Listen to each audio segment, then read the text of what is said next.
Blackwells True Love. France, 1918. Lillian Wright had learned to ignore the ruins of war. But as she passed through an abandoned trench, something caught her eye. A name had been scratched into the wooden planks. Envy was here. Nathaniel Blackwood. But that was impossible. He had been reported dead 6 months ago. Chapter 1. The Whispers of No Man's Land.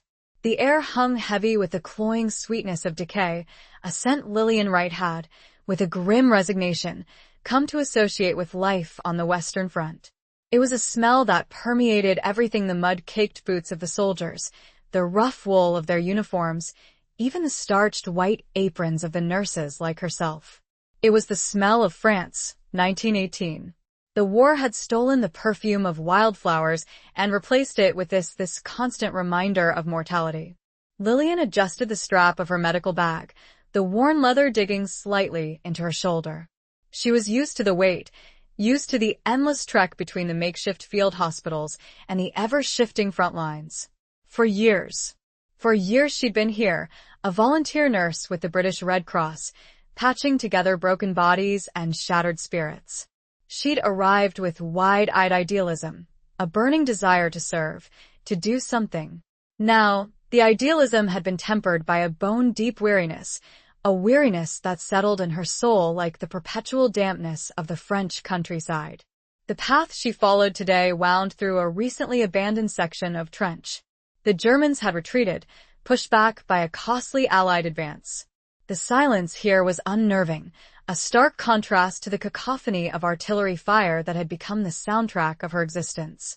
It was a silence punctuated only by the squelch of her boots in the mud and the occasional, mournful cry of a distant bird. The trench itself was a scar on the landscape, a zigzagging labyrinth of mud and wood. Duckboards, hastily laid to provide some semblance of solid footing, were already rotting, sinking into the mire. Sandbags, once piled high to offer protection, were slumped and torn, their contents spilling out like the entrails of some monstrous beast.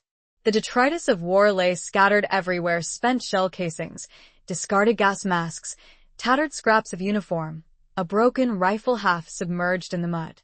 Lillian had learned to ignore these things, to focus on the path ahead, on the next patient, the next dressing change, the next desperate plea for morphine.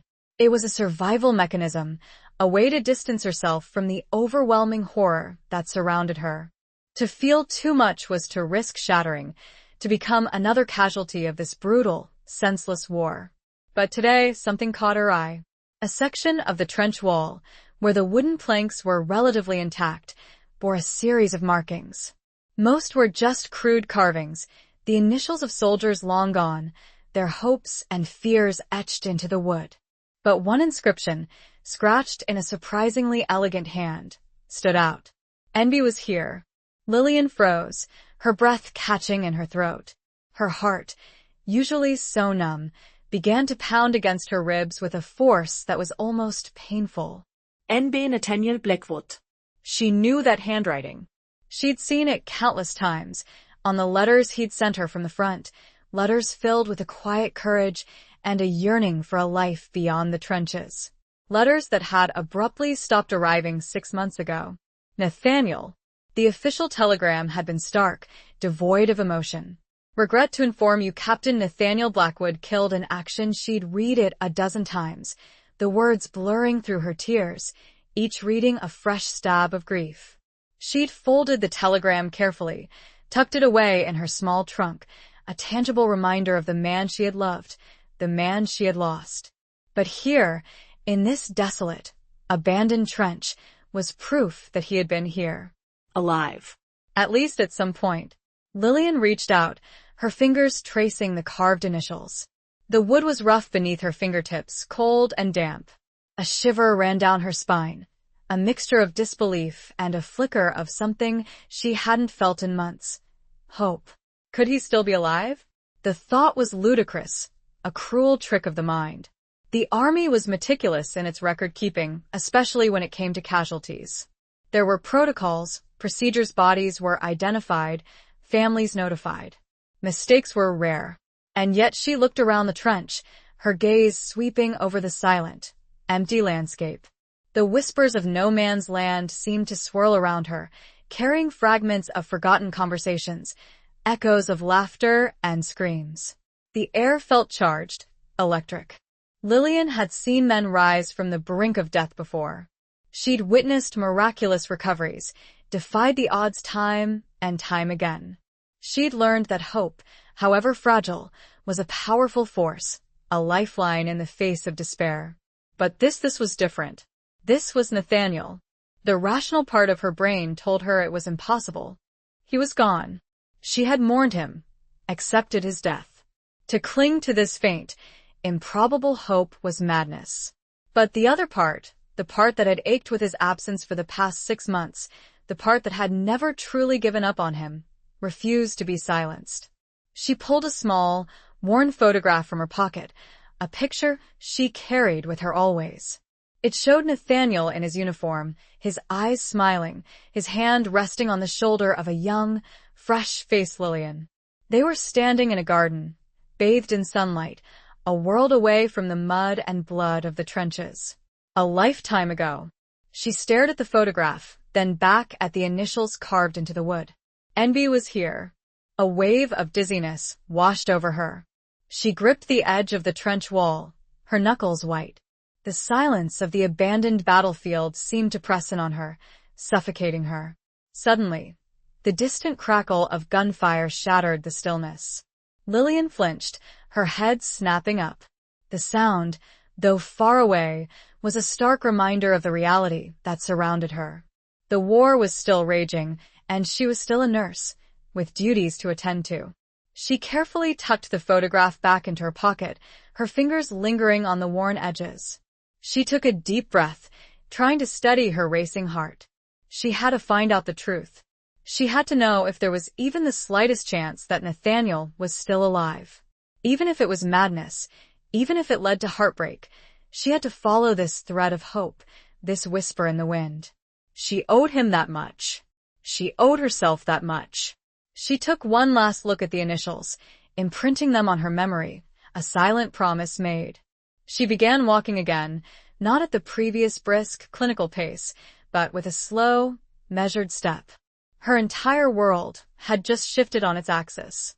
Everything felt charged, vital. Chapter 2. Scars of Remembrance. The field hospital was a cacophony of suffering. The air, thick with a cloying scent of antiseptic and blood, vibrated with the moans of the wounded, the clipped orders of the surgeons, and the constant, frantic rustle of nurses' skirts. Lillian moved through the chaos with a practiced efficiency, her mind focused on the task at hand. Tria. A fresh wave of casualties had arrived, victims of a renewed artillery barrage further down the line. The stretchers, stained crimson, lined the muddy pathway leading to the main tent. Lillian knelt beside each one, her hands gentle but firm as she assessed the injuries.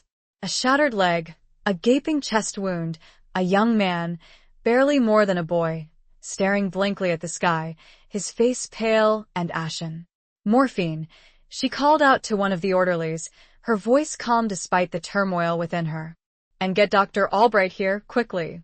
She moved on to the next stretcher, her fingers probing for a pulse, her eyes scanning for any sign of life. Each touch, each whispered word of comfort, was a battle against the encroaching darkness, a desperate attempt to hold back the tide of death. But even as she worked, her mind was elsewhere, back in that abandoned trench, replaying the image of the carved initials. Envy was here. The memory was a sharp, insistent ache beneath the surface of her professional composure. It was Dr. Albright, a gruff but kind-hearted surgeon with whom she'd worked closely for the past 2 years, who finally broke through her preoccupation. Lillian, he said, his voice weary. That lad with the abdominal wound, he's gone. We did all we could. Lillian nodded, her throat tight. I know, doctor. Thank you. She'd seen so much death, become so accustomed to loss, that it should have been easier. But each life lost was a fresh wound, a reminder of the futility of their efforts, the endless cycle of violence and destruction. Dr. Albright studied her face, his eyes, etched with the lines of countless sleepless nights, filled with a knowing concern. You all right, Lillian? You seem distracted. Lillian forced a smile. Just tired, doctor. It's been a long day. He didn't press her, but his gaze lingered, questioning. He knew her well, knew the toll the war had taken on her. He'd seen her break down, witnessed her moments of despair, offered a comforting shoulder when she needed it most. He was more than a colleague, he was a friend, a confidant in this shared nightmare. But this secret about Nathaniel, she couldn't share it with him. Not yet. It was too fragile, too improbable. She needed to be sure, to have something more than just a hunch before she risked exposing her vulnerability. Later, after the rush had subsided and the ward was relatively quiet, Lillian found a moment to herself. She retreated to a small, dimly lit corner of the supply tent, where she kept a battered tin trunk containing her few personal belongings. She opened the trunk, the rusty hinges creaking in protest. Inside, nestled amongst her spare uniform and a handful of well-worn books, was a small, leather-bound journal. It was her diary, a repository for her innermost thoughts and feelings, a place where she could be honest, vulnerable, without fear of judgment. She sat on a stack of folded blankets, the journal open on her lap, a pen clutched tightly in her hand. The flickering light of a nearby oil lamp cast long, dancing shadows on the canvas walls of the tent. She began to write, the words pouring out of her in a torrent, a jumble of emotions and memories. May 12th, 1918. The world feels tilted. I found something today, in an abandoned trench near Arras. A name. His name. Scratched into the wood, as if he were reaching out to me across the void. Nathaniel. Alive? It's impossible, isn't it?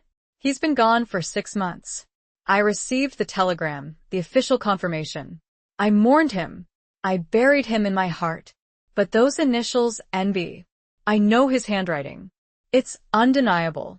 A part of me, a foolish, desperate part, wants to believe, wants to hope.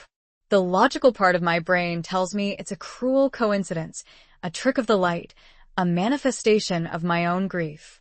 But I can't shake the feeling, the certainty, that he was there, that he might still be somewhere. I saw so much death today. Another wave of young men, broken and bleeding. The futility of it all is crushing.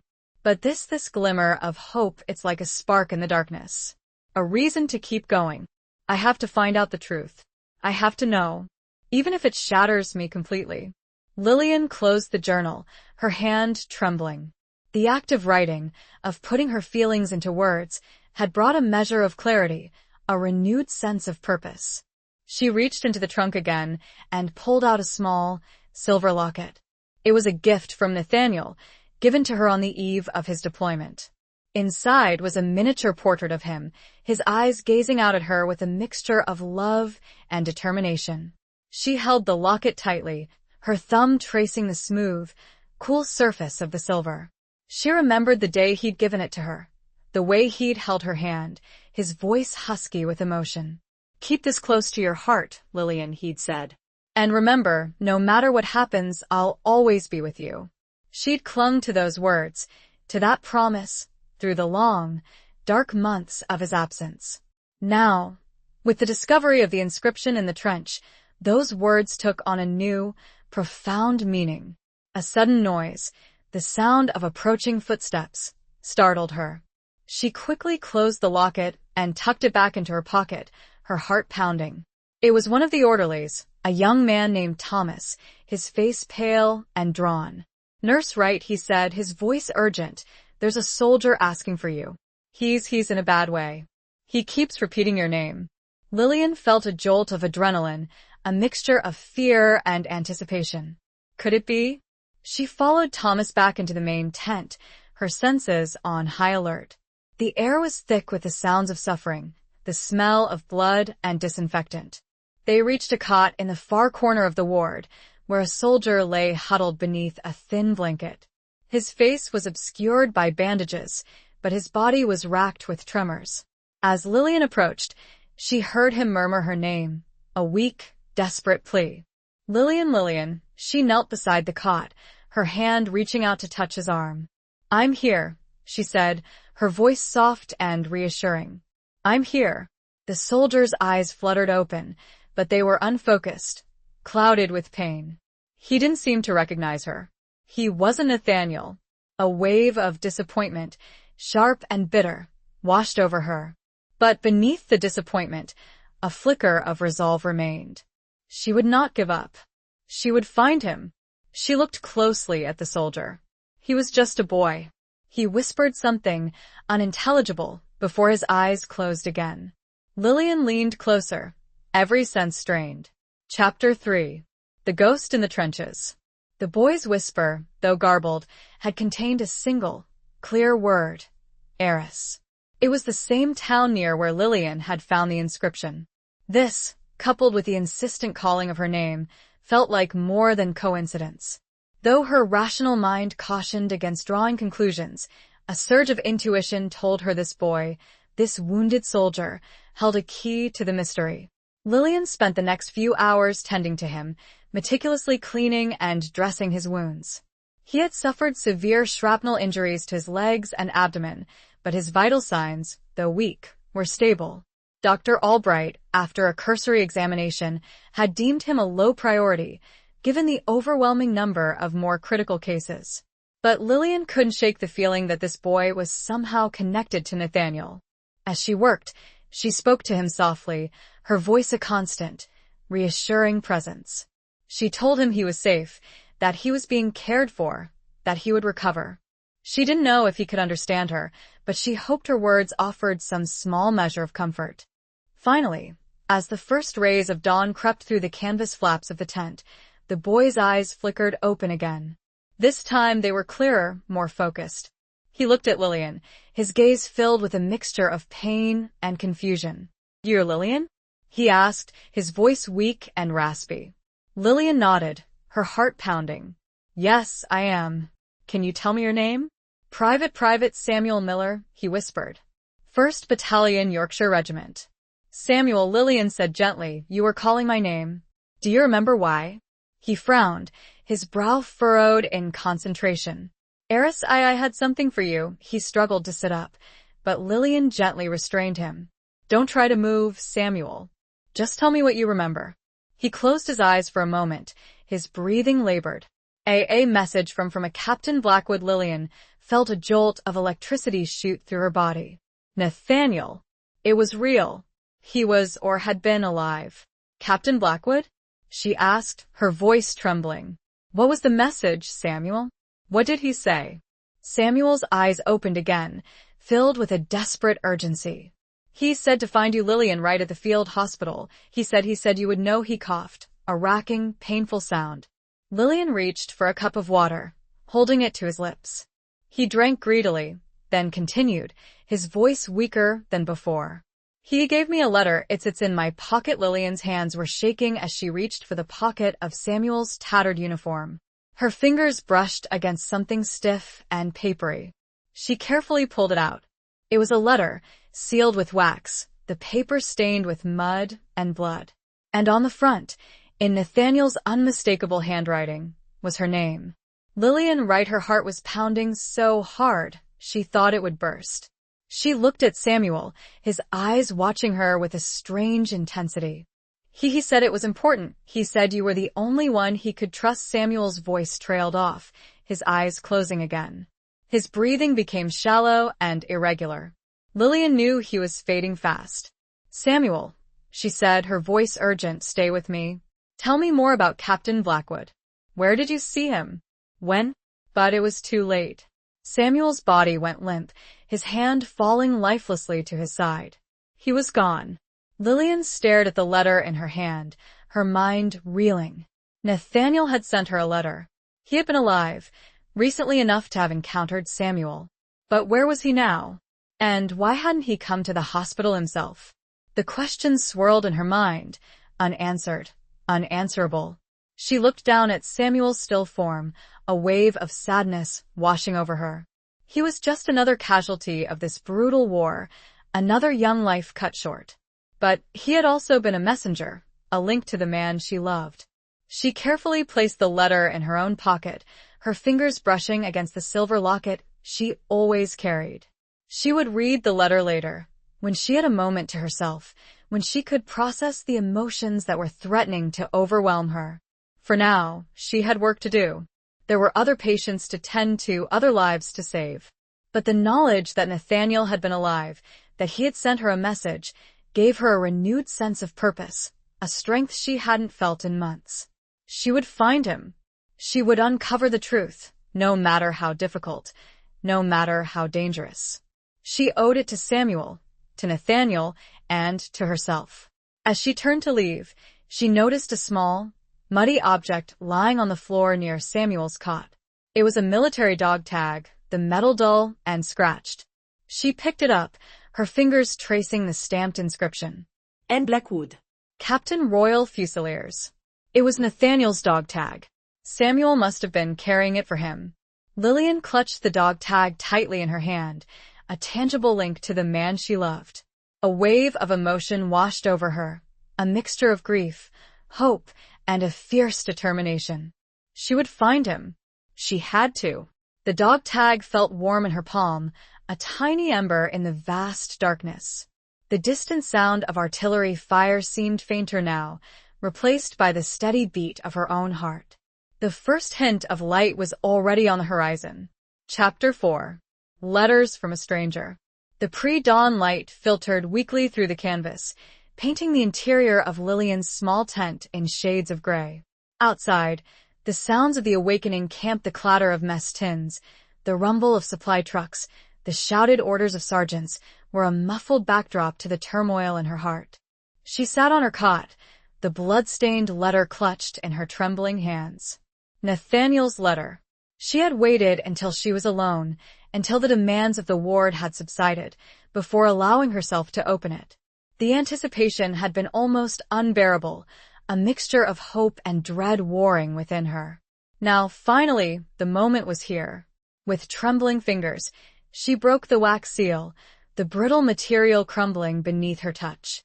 She unfolded the letter, the paper thin and fragile, its edges stained with the mud of the trenches. The scent of him a faint, familiar blend of tobacco, leather, and something indefinably Nathaniel rose from the page, a ghost of a memory that brought tears to her eyes. His handwriting, so familiar, so achingly dear, filled the page. My dearest Lillian, if you are reading this, then I am either dead or something else.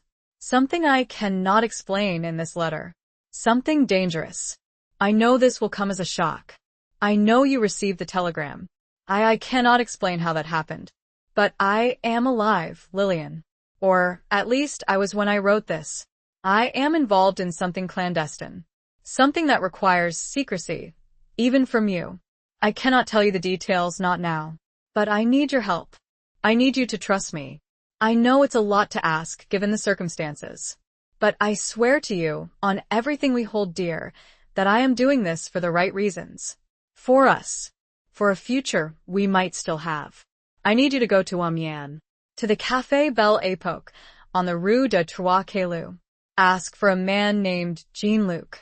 He will be expecting you. Show him this letter. He will know what to do. He will help you find me. Please, Lillian. Do this for me. Do this for us. I love you. I have always loved you. And I will always love you, no matter what. Yours eternally, Nathaniel. Lillian read the letter again and again, her mind racing, trying to make sense of his words. Clandestine? Dangerous? What had he gotten himself involved in? And who was this Jean-Luc? The letter raised more questions than it answered. It confirmed that he was alive, or had been, but it offered no explanation for the official report of his death. It spoke of secrecy and danger, but gave no details.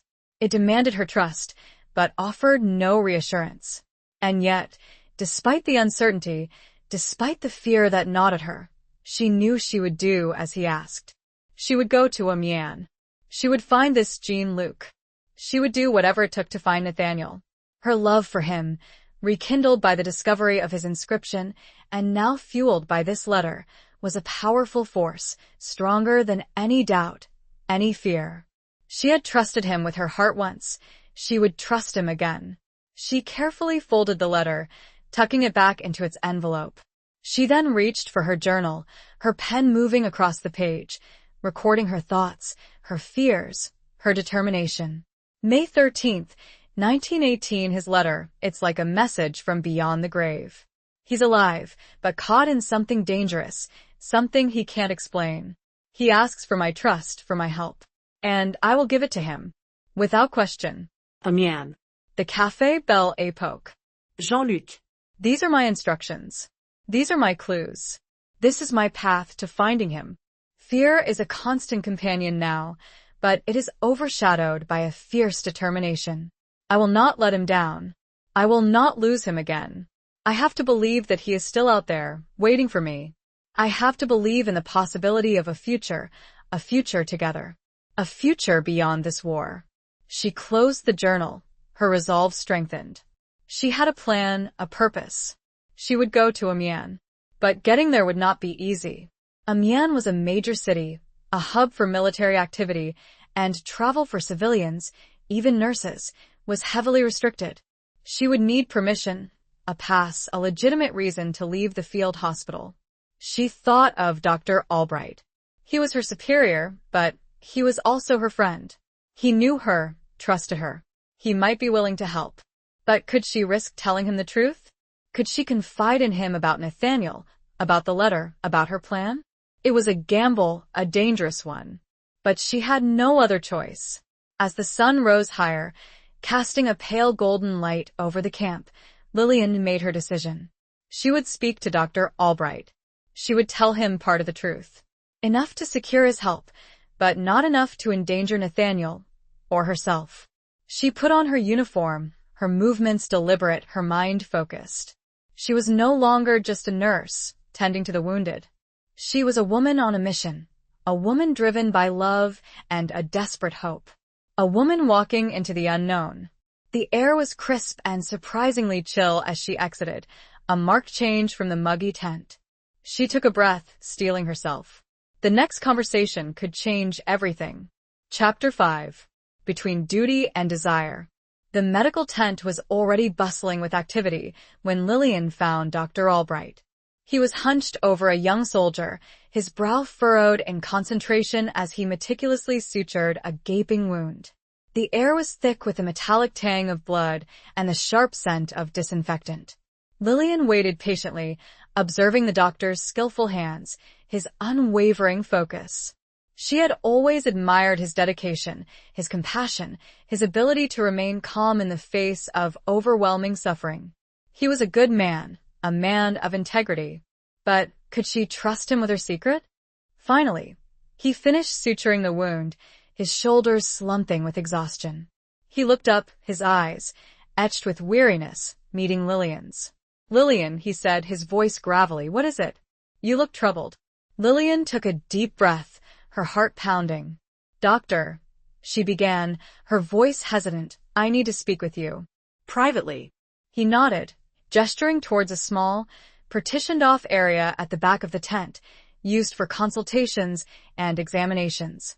They stepped inside, the canvas walls providing a semblance of privacy, though the sounds of the ward were still clearly audible. "What is it, Lillian?" he asked again, his voice softer now, filled with concern.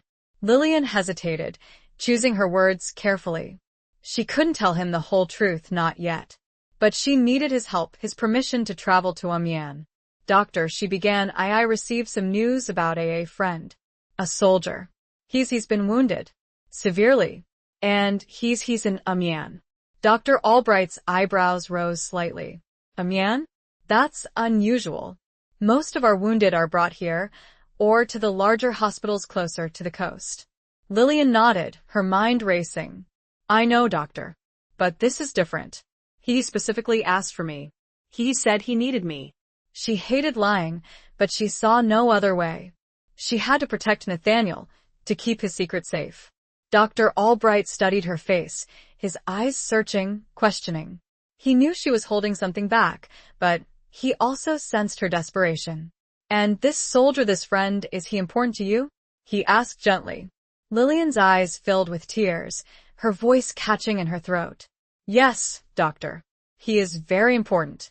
He sighed, his shoulders slumping. He knew the toll the war had taken on her, the losses she had endured. He understood the desperate need for connection, for hope, in this desolate landscape. Amiens is a long way, Lillian, he said, and travel is restricted. I can't just grant you leave without a legitimate reason, a medical necessity. Lillian took another deep breath, her resolve hardening. I understand, doctor, but I believe he needs me. I believe I can help him, and I believe it's my duty to go. She met his gaze, her eyes pleading. She was appealing to his compassion, his sense of humanity, his understanding of the bonds that connected them all in this shared struggle. He paused, his gaze searching her face. The sounds of the hospital seemed to fade into the background. He reached out, placing a hand on her arm, his touch surprisingly gentle. I know you, Lillian, he said softly. I know your dedication, your compassion. I know you wouldn't ask this lightly. He paused again, his mind clearly weighing the risks, the consequences. I can give you a 3-day pass, he said finally. Officially, it will be for medical resupply. There's a convoy leaving tomorrow morning for Amiens. I can arrange for you to accompany them. Lillian felt a surge of relief, of gratitude. Thank you, doctor, she said, her voice trembling. Thank you so much. But Lillian, he added, his voice stern, you must be careful. Amiens is a dangerous place. There are spies, informants, collaborators everywhere. And the Germans, they're not far away. I understand, doctor, she said. I'll be careful. I promise. He nodded, his gaze lingering on her face. And Lillian, if you need anything at all, you know you can come to me. I know, doctor, she said. Thank you. She left the tent, her heart filled with a mixture of relief and trepidation. She had secured her passage to Amiens, but the journey ahead was fraught with danger. She was stepping into the unknown, with only a cryptic letter and a stranger's name to guide her. But she was not afraid. She was driven by a love that defied death, a hope that burned brighter than any fear. She was going to find Nathaniel, no matter what. The knowledge that Dr. Albright trusted her, even without knowing the full story, bolstered her. It was a fragile trust, built on a partial lie, but it was enough. For now. Chapter 6. The Rendezvous at Amiens. The journey to Amiens was a jarring, bone-rattling experience. Lillian sat squeezed between crates of medical supplies in the back of a military truck, the canvas roof offering little protection from the dust and the relentless sun. The convoy, a long line of vehicles carrying troops, supplies, and ammunition, lumbered along the rutted roads, a constant target for German artillery. Lillian tried to distract herself from the discomfort and the danger by rereading Nathaniel's letter. She traced the words with her finger, searching for hidden meanings, for clues that might shed light on his mysterious mission. But the letter remained enigmatic, its secrets locked within its cryptic phrases. She thought of Nathaniel, picturing him as she remembered him, his strong, kind face, his warm smile, the way his eyes crinkled at the corners when he laughed. She clung to those memories, to the image of the man she loved, as a lifeline in the face of uncertainty. The convoy stopped several times, delayed by shell craters, damaged bridges, and the constant threat of enemy attack. Each delay was a test of Lillian's patience, her anxiety growing with each passing hour. She was desperate to reach Amiens, to find Jean-Luc, to unravel the mystery that surrounded Nathaniel. Finally, after what seemed like an eternity, the convoy reached the outskirts of Amiens. The city, though scarred by war, still retained a semblance of its former beauty. The Gothic cathedral, its towering spire miraculously intact, dominated the skyline. But the streets were filled with soldiers, the cafes and shops crowded with military personnel, and the air was thick with tension. Lillian disembarked from the truck, her legs stiff and aching. She thanked the driver, a gruff but kind-hearted sergeant, and set off on foot, her medical bag slung over her shoulder. She had memorized the address of the Café Belle Époque, Rue de Trois Cailloux, and she navigated the crowded streets with a growing sense of anticipation. The café, when she finally found it, was a small, unassuming establishment, tucked away on a narrow side street. Its windows were grimy, its paint peeling, but a faint aroma of coffee and freshly baked bread wafted from its open doorway. Lillian hesitated for a moment, her heart pounding. This was it. The moment of truth. She took a deep breath, steeling her nerves, and stepped inside. The interior of the cafe was dimly lit, the air thick with cigarette smoke and the murmur of conversation. A handful of customers, mostly soldiers in various uniforms, sat at the small, round tables, drinking coffee, playing cards, or simply staring into space. A man behind the counter, wiping down the surface with a stained cloth, looked up as Lillian entered. He was a middle-aged man, with a weathered face, a thick mustache, and shrewd, watchful eyes. He met Lillian's gaze, his expression unreadable. This must be Jean-Luc. Lillian approached the counter, her hand trembling slightly as she reached into her pocket for Nathaniel's letter. "Monsieur," she began, her French hesitant but passable, "I am looking for a man named Jean-Luc." The man's eyes flickered, a flicker of recognition, but his expression remained guarded. "And who is asking?" he replied in heavily accented English. Lillian held out the letter, the blood-stained paper a stark contrast to the polished wood of the counter. "I have a message from Captain Nathaniel Blackwood," she said. "He told me to show you this." Jean-Luc took the letter, his eyes scanning the handwriting. He unfolded it carefully, his fingers lingering on the words. He read it slowly, his expression unchanging. Finally, he looked up, his gaze piercing. "You are Lillian, right?" he asked. Lillian nodded, her heart pounding. "Yes, I am."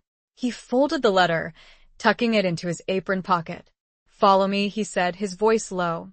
He led her through a narrow doorway at the back of the cafe into a small, private room. The room was sparsely furnished, with a single table, 2 chairs, and a narrow window overlooking a courtyard. Jean-Luc gestured towards one of the chairs. "Sit down, mademoiselle, right," he said. Lillian sat, her hands clasped tightly in her lap. Jean-Luc remained standing, his arms crossed, his gaze fixed on her. "Captain Blackwood is a friend of mine," he said, his voice carefully neutral. "He is involved in important work." Lillian nodded, her breath catching in her throat. "He said it was dangerous." Jean-Luc's lips curved in a faint, humorless smile. "Dangerous is an understatement, mademoiselle. He is a ghost. A man who is officially dead." Lillian's eyes widened. "But how?" Jean-Luc sighed, his shoulders slumping slightly. He began to pace the small room, his hands clasped behind his back. He chose each word slowly and with deliberate consideration. "He is working undercover," he said, "for British intelligence. He is infiltrating a German spy ring. A very dangerous operation. A German spy ring." The pieces were beginning to fall into place. The secrecy, the danger, the false report of his death, it all made sense now. "But why me?" Lillian asked. "Why did he send me here?" Jean-Luc stopped pacing, his gaze meeting hers. "Because he trusts you, mademoiselle. And because he needs your help. More than ever." He hesitated, a shadow passing over his features. "He is in grave danger." Lillian felt a chill run down her spine. The unspoken words hung in the air, heavy with foreboding. Something had happened. Something bad. And the way Jean-Luc looked at her, he knew more. Much more. He braced himself and took a deep breath, preparing to speak, his gaze meeting hers. Chapter 7. Echoes of Gunfire. Jean-Luc's words hung in the air, heavy with unspoken dread. He is in grave danger. The simple statement, delivered with such quiet intensity, sent a shiver of fear through Lillian. "What happened?" she asked, her voice barely a whisper. "Where is he?" Jean-Luc hesitated, his gaze shifting to the window, as if searching for answers in the quiet courtyard beyond. He ran a hand through his thinning hair, a gesture of weariness and worry. "He was compromised," he said finally, his voice low and strained. "His cover was blown. The Germans, they know who he is. They are looking for him." Lillian's heart clenched. She had known, instinctively, that Nathaniel was in danger, but hearing it confirmed, hearing the stark reality of his situation, was almost unbearable. "But how did it happen?" she asked. "Who betrayed him?" Jean-Luc shook his head. We don't know yet. There are many possibilities. Double agents, informants, leaks within the British ranks. The war breeds treachery, mademoiselle. He turned back to face her, his eyes filled with a mixture of grim determination and profound sadness. He was captured, he said, the words like a punch to Lillian's gut. 2 days ago, near a small village north of here. He was trying to make contact with one of our assets, a German officer who was providing us with information. Captured. The word echoed in Lillian's mind, conjuring images of brutal interrogations, torture, even death. She fought back the rising tide of panic, forcing herself to remain calm, to focus on the present. Is he still alive? She asked, her voice trembling. Jean-Luc hesitated, his gaze meeting hers. He didn't want to lie to her, but he also didn't want to crush her completely. We don't know, he said honestly. We have sources within the German ranks. They're trying to find out. But it is difficult. Information is scarce. And time is running out. Lillian felt a wave of despair wash over her. The hope that had sustained her through the long journey to Amiens, the hope that had burned so brightly within her, flickered precariously. But she couldn't give up. She wouldn't give up. She had come this far. She had promised Nathaniel she would help him, and she would not break that promise. What can I do? She asked, her voice stronger now, fueled by a fierce determination. Tell me what I can do to help. Jean-Luc studied her face, his eyes searching, assessing. He saw the fear, the grief, but he also saw the strength, the resilience, the unwavering love that shone through. You are a nurse, mademoiselle, he said. You have access to places that others do not.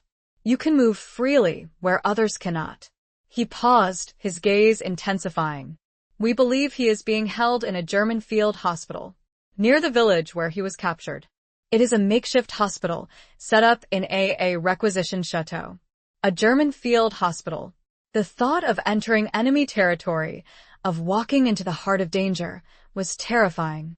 But the thought of Nathaniel, imprisoned, wounded, perhaps dying, was even more terrifying. I'll go, she said, her voice firm, her decision made. I'll go to the hospital. I'll find him. Jean-Luc nodded, a flicker of respect in his eyes. It is a dangerous mission, mademoiselle. Very dangerous. You could be captured, imprisoned, killed. I understand the risks, she said. But I'm not afraid. I have to do this. For Nathaniel. He reached into his apron pocket, pulling out a small, folded piece of paper. This is a map, he said. It shows the location of the chateau, the hospital. It also shows a secret route away to get there without being seen. He handed her the map, his fingers brushing hers. Be careful, mademoiselle, right, he said. Very careful. Your life and his may depend on it. Lillian took the map, her hand trembling slightly. She looked at Jean-Luc, her eyes filled with gratitude and a newfound sense of purpose. Thank you, she said. For everything. He nodded, a faint smile touching his lips. Go with God, mademoiselle, he said. And bring him back.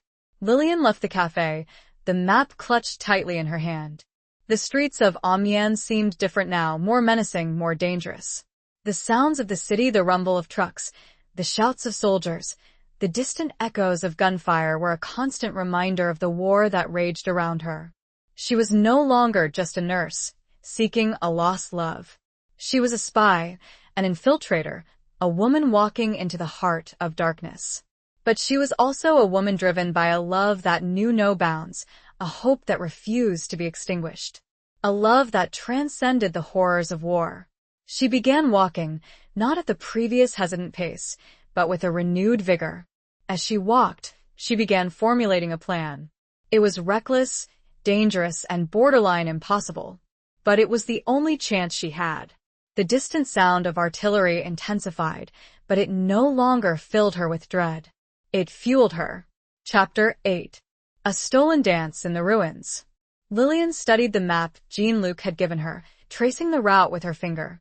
The chateau, marked with a small, black cross, was located several miles north of Amiens, nestled in a secluded valley, surrounded by dense woods. The secret route, A winding path through the forest was her only hope of reaching the hospital undetected. She knew she couldn't simply walk into the chateau and demand to see Nathaniel. She needed a disguise, a plausible reason to be there. She needed to blend in, to become invisible. She thought of the German nurses she had seen in Amiens, their crisp, gray uniforms, their severe expressions. She was roughly the same height and build as many of them.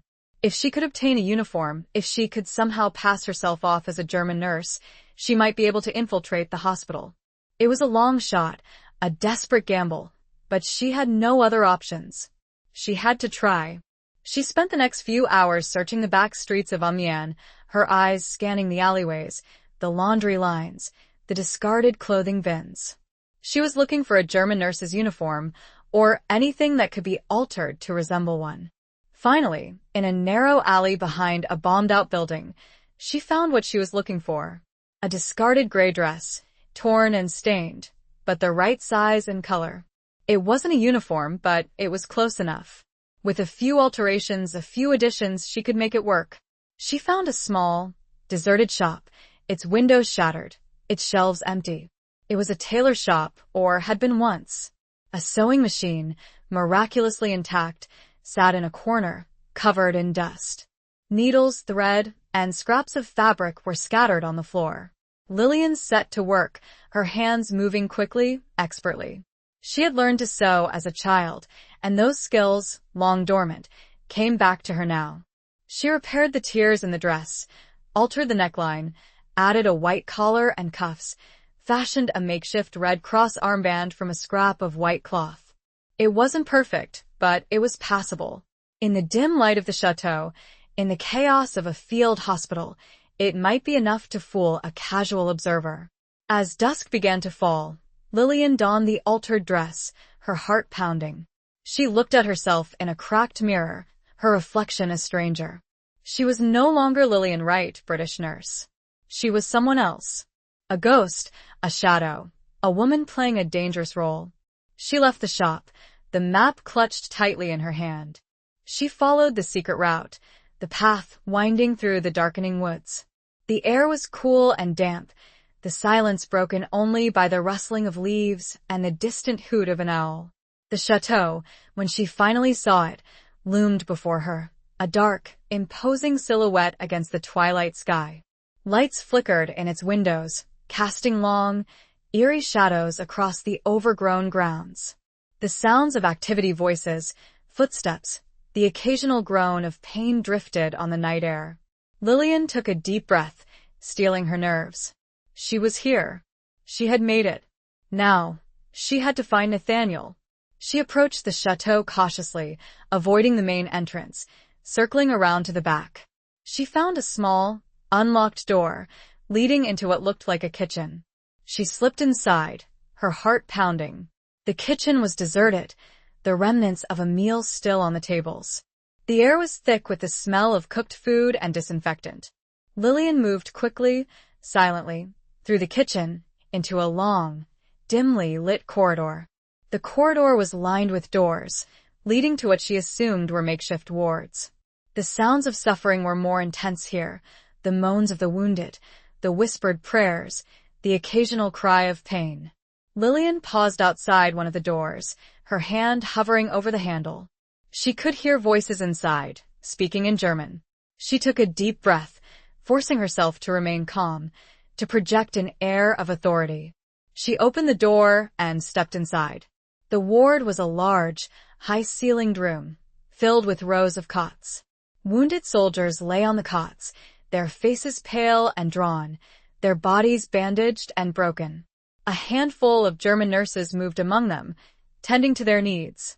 Lillian, her heart pounding, walked slowly down the aisle, her eyes scanning the faces of the wounded. She didn't see Nathaniel. She continued to the next ward, and the next, her search becoming more frantic with each passing moment.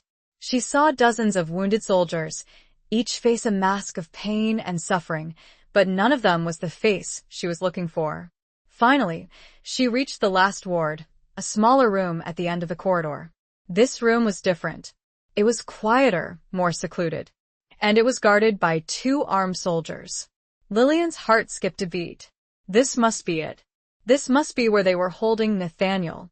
She approached the soldiers, her mind racing. She had to get past them, but how? She couldn't simply demand to see the prisoner. She needed a pretext, a reason. She remembered a small detail from Jean-Luc's briefing. He had mentioned that the German officer who was providing them with information, the one Nathaniel had been trying to contact, had been wounded in the same engagement. He was likely being held in the same hospital. She took a deep breath and spoke to the soldiers in her best, albeit accented, German. "I am here to see Major Schmidt," she said, using the name Jean-Luc had given her. "He requires a special dressing change. I have orders from the doctor." The soldiers hesitated, their eyes scrutinizing her. One of them stepped forward, his hand resting on his rifle. "Your papers," he demanded. Lillian's heart sank. She had no papers. She had nothing to prove her identity. She was about to be exposed. Suddenly, a distraction. A commotion erupted from one of the other wards, a shout, a scream, the sound of breaking glass. The soldiers turned their heads, their attention momentarily diverted. It was now or never. Lillian seized her chance. She pushed past the soldiers, her heart pounding, and burst into the room. The room was small, dimly lit, with a single cot in the center. And on the cot, lying still and pale, his face bandaged, was Nathaniel. He was alive. A wave of emotion washed over Lillian, a mixture of relief, joy, and overwhelming love. She rushed to his side, her hands reaching out to touch him. But before she could reach him, a voice, sharp and commanding, stopped her. "Halt! Who are you?" Lillian froze, her blood turning to ice. She slowly turned to face the speaker. A German officer stood in the doorway, his hand resting on his pistol, his eyes narrowed with suspicion. Lillian froze. But suddenly, she had an idea. She turned towards Nathaniel and, ignoring the officer, started humming a familiar tune, a waltz they both loved. Then, pretending Nathaniel was conscious, she began to dance with him, slowly, carefully, so she did not hurt him, moving his uninjured arm as if they were swaying to music only they could hear. To any outside observer, she would just look like a slightly mad, devoted nurse trying to comfort a patient. She hummed louder, praying her acting was convincing. The officer watched, his expression shifting. Chapter 9. The Price of Secrets. The German officer watched Lillian's bizarre dance with a mixture of confusion and suspicion. He had entered the room expecting to find an intruder, a spy, but instead, he found a seemingly harmless nurse, lost in a world of her own, attempting to comfort a wounded prisoner. Lillian continued to hum, her movements slow and deliberate, her eyes fixed on Nathaniel's face. She was acutely aware of the officer's scrutiny, of the danger she was in, but she forced herself to remain calm, to project an air of innocent devotion. Finally, the officer lowered his pistol, his expression softening slightly. He was still suspicious, but he was also intrigued. He had seen the madness of war, the toll it took on the human mind. This nurse, this strange, humming woman, was perhaps just another victim of the conflict, her sanity fractured by the horrors she had witnessed. "Who are you?" he asked again, his voice less harsh this time, tinged with a hint of curiosity. "What are you doing here?" Lillian stopped humming, her movements ceasing. She turned to face the officer, her eyes wide and innocent, her expression carefully blank. "I am Nurse Gretchen," she said, using the name she had hastily chosen for her disguise. "I am here to comfort the patient." She spoke in German, her accent thick, but hopefully passable. She avoided the officer's gaze, focusing on Nathaniel, her hand reaching out to stroke his hair. "He is my brother," she added, the lie coming easily to her now. I heard. He was wounded. I had to see him." The officer studied her face, his eyes searching for any sign of deception. He was a seasoned interrogator, trained to spot lies, to break down suspects. But Lillian's performance was convincing, her grief, her desperation, her apparent madness, all masking the truth. "Your brother?" he asked, his voice skeptical. "He is a British officer." A prisoner of war. Lillian nodded, her eyes filling with tears. I know, she said, her voice trembling. But he is still my brother. I love him. She turned back to Nathaniel, her hand gently touching his cheek. She whispered to him, in English, her words meant for him alone.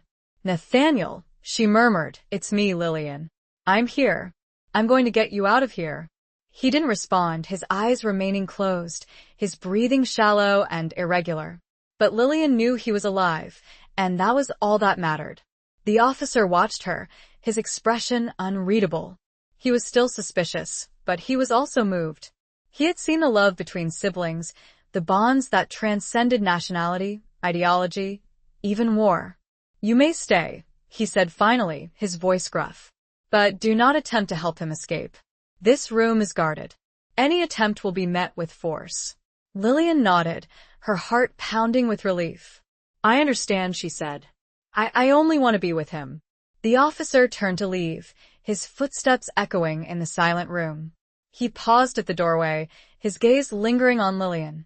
He is a brave man, he said, his voice surprisingly gentle. Your brother. He fought well. He left, the door closing behind him with a heavy thud. Lillian was alone with Nathaniel. She knelt beside his cot, her hands gently holding his. She examined his wounds, her nurse's training kicking in. He was pale and weak, but his vital signs were stable. He had been shot in the shoulder, the bullet passing clean through, missing any major arteries. He had also suffered a concussion, which explained his unconsciousness. He needed medical attention, proper care, but for now, all she could do was comfort him, reassure him, let him know he was not alone. She spoke to him softly, in English, telling him about her journey, about Jean-Luc, about her plan to rescue him. She told him how much she loved him, how much she had missed him, how she had never given up hope. She stayed with him for hours, watching over him, praying for him, her presence a silent vigil in the dimly lit room. She didn't know if he could hear her, if he could understand her words, but she hoped her love, her presence, offered him some small measure of comfort. As dawn approached, Lillian knew she had to leave. She couldn't risk being discovered by the other nurses, by the doctors. She had to find a way to get Nathaniel out of the hospital, out of the chateau, back to safety. She had a plan, a desperate, dangerous plan, but it was their only hope. She would use the chaos of the morning shift change, the influx of new casualties, to smuggle Nathaniel out of the hospital, disguised as a wounded German soldier. It was a long shot, a gamble, but she had to try. She had come this far, she had risked everything, and she would not fail him now. She kissed his forehead. The guards outside were talking, their voices low. She knew she only had moments left. She whispered a final prayer. Chapter 10. Beneath a Sky of Shells. The chateau stirred with the grim routine of a wartime hospital. The pre-dawn light filtered through the grimy windows, casting long shadows across the wards. The sounds of suffering moans, coughs, the clatter of medical instruments mingled with the distant rumble of artillery fire, a constant reminder of the war that raged just beyond the walls. Lillian, her heart pounding, prepared for her escape. She had spent the night watching over Nathaniel, monitoring his vital signs, whispering words of comfort and encouragement. He remained unconscious, but his breathing was stronger, his color slightly improved. She had scavenged what she could from the hospital supplies: bandages, morphine, a discarded German uniform, torn and blood-stained, but large enough to fit Nathaniel. She had also found a wheelbarrow, used for transporting supplies, which she planned to use to move him. As the first rays of sun crept through the windows, Lillian began to put her plan into action. She carefully dressed Nathaniel in the German uniform, her hands gentle but efficient. The uniform was too big, but it would have to do. She wrapped his head in bandages, obscuring his face, making him look like just another wounded soldier. The morning shift change was her opportunity. The hospital would be chaotic, filled with new casualties, the nurses and doctors overwhelmed, their attention diverted. It was the perfect time to slip away unnoticed. She waited, listening for the sounds of activity, the arrival of the new shift. Finally, She heard the rumble of trucks, the shouts of orders, the clatter of stretchers. It was time. She carefully lifted Nathaniel from the cot, his body surprisingly light, his muscles slack. She placed him in the wheelbarrow, covering him with a blanket, making him look like a pile of supplies.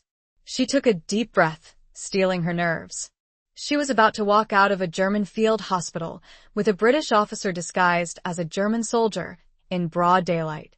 It was madness, suicide, but she had no other choice. She pushed the wheelbarrow out of the room, her heart pounding, her senses on high alert. The corridor was filled with activity, nurses rushing past, orderlies carrying stretchers, doctors shouting orders. The air was thick with the smell of blood, disinfectant, and fear. Lillian, her head down, her face hidden beneath the shadow of her nurse's cap, pushed the wheelbarrow through the chaos, trying to blend in, to become invisible. She avoided eye contact, her gaze fixed on the floor, her movements deliberate, purposeful. She reached the kitchen, the back door her escape route. She paused, listening for any sign of danger.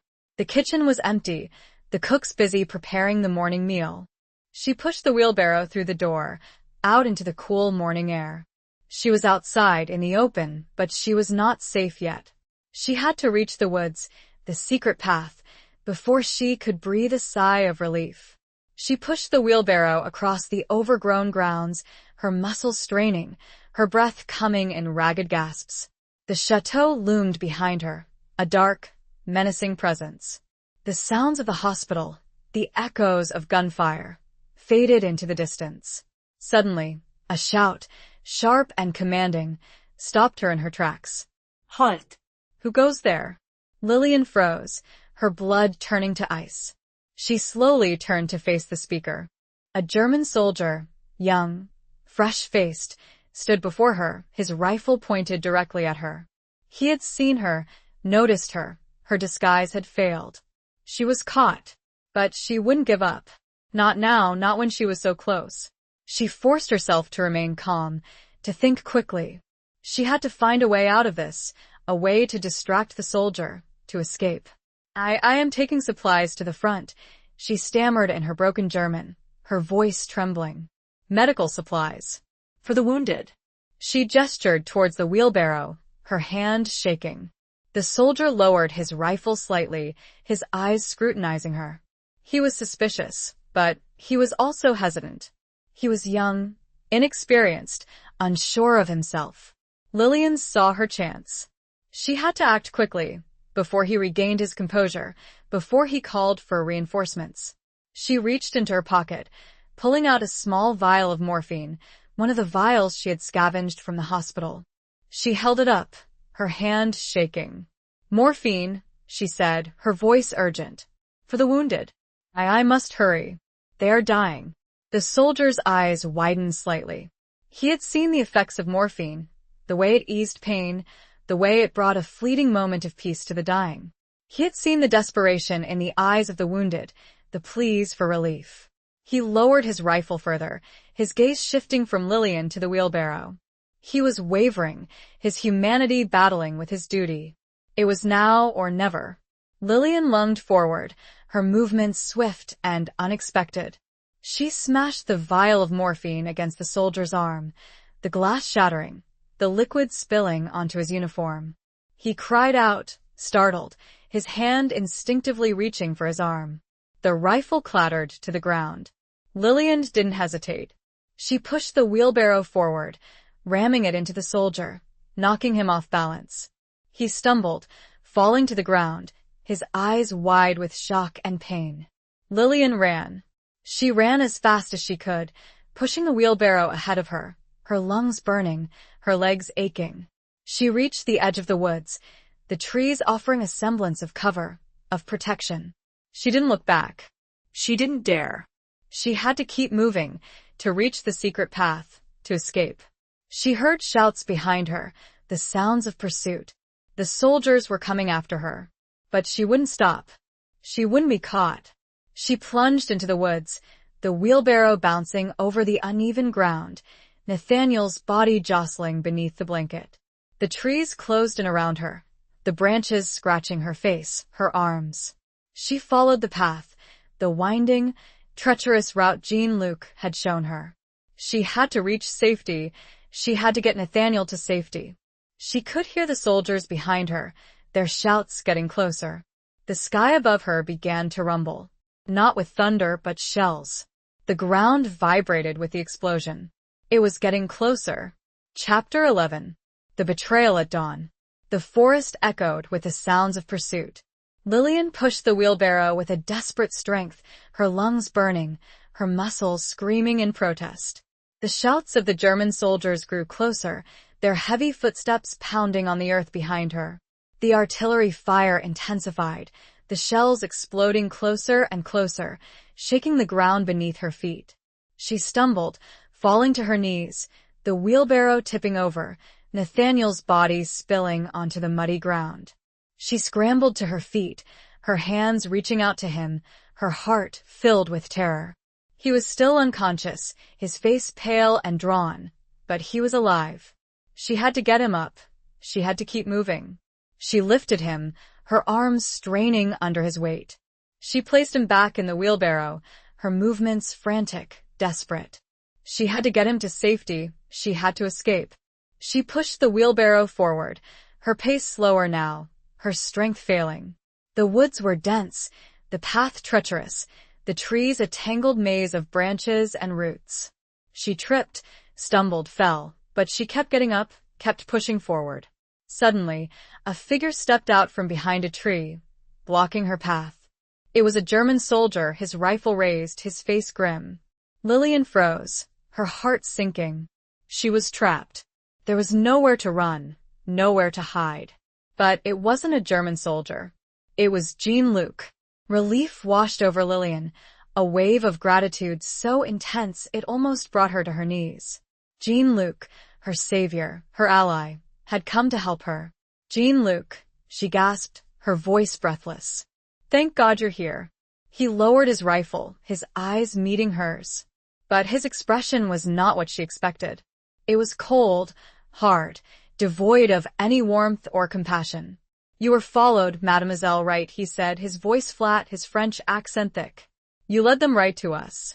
Lillian's heart skipped a beat. What was he saying? What was happening? I don't understand, she stammered. I lost them in the woods. He shook his head, his lips curling in a sneer. You were careless, mademoiselle. Reckless. You endangered everything. He gestured towards the woods behind her. They are coming, he said. The Germans. They will be here any minute. Lillian's mind reeled. Jean-Luc was betraying her. He was working with the Germans. He had set her up, used her, led her into a trap. The realization hit her with the force of a physical blow.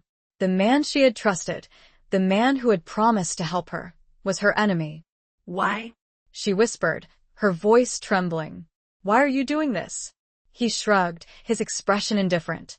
The war, mademoiselle, it changes people. It forces choices. I made mine. He raised his rifle again, his finger tightening on the trigger. I am sorry, Mademoiselle Wright, he said. But you know too much. Lillian stared at him, her eyes wide with disbelief, with horror. She couldn't believe this was happening. She had trusted him, she had believed in him, and he was going to kill her. Suddenly, a shot rang out, the bullet whistling past Lillian's ear.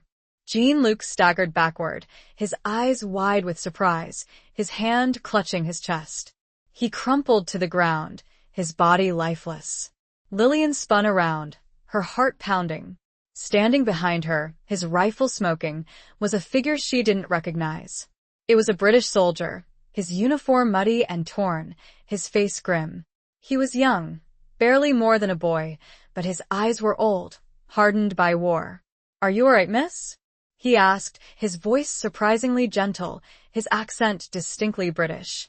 Lillian nodded, her body trembling, her mind still reeling from the shock of Jean-Luc's betrayal. Yes, she whispered. I think so. The soldier lowered his rifle, his gaze shifting to Nathaniel, lying unconscious in the wheelbarrow. Captain Blackwood, he said, his voice filled with recognition. We've been looking for him. Lillian stared at him, her confusion growing. You know him? The soldier nodded.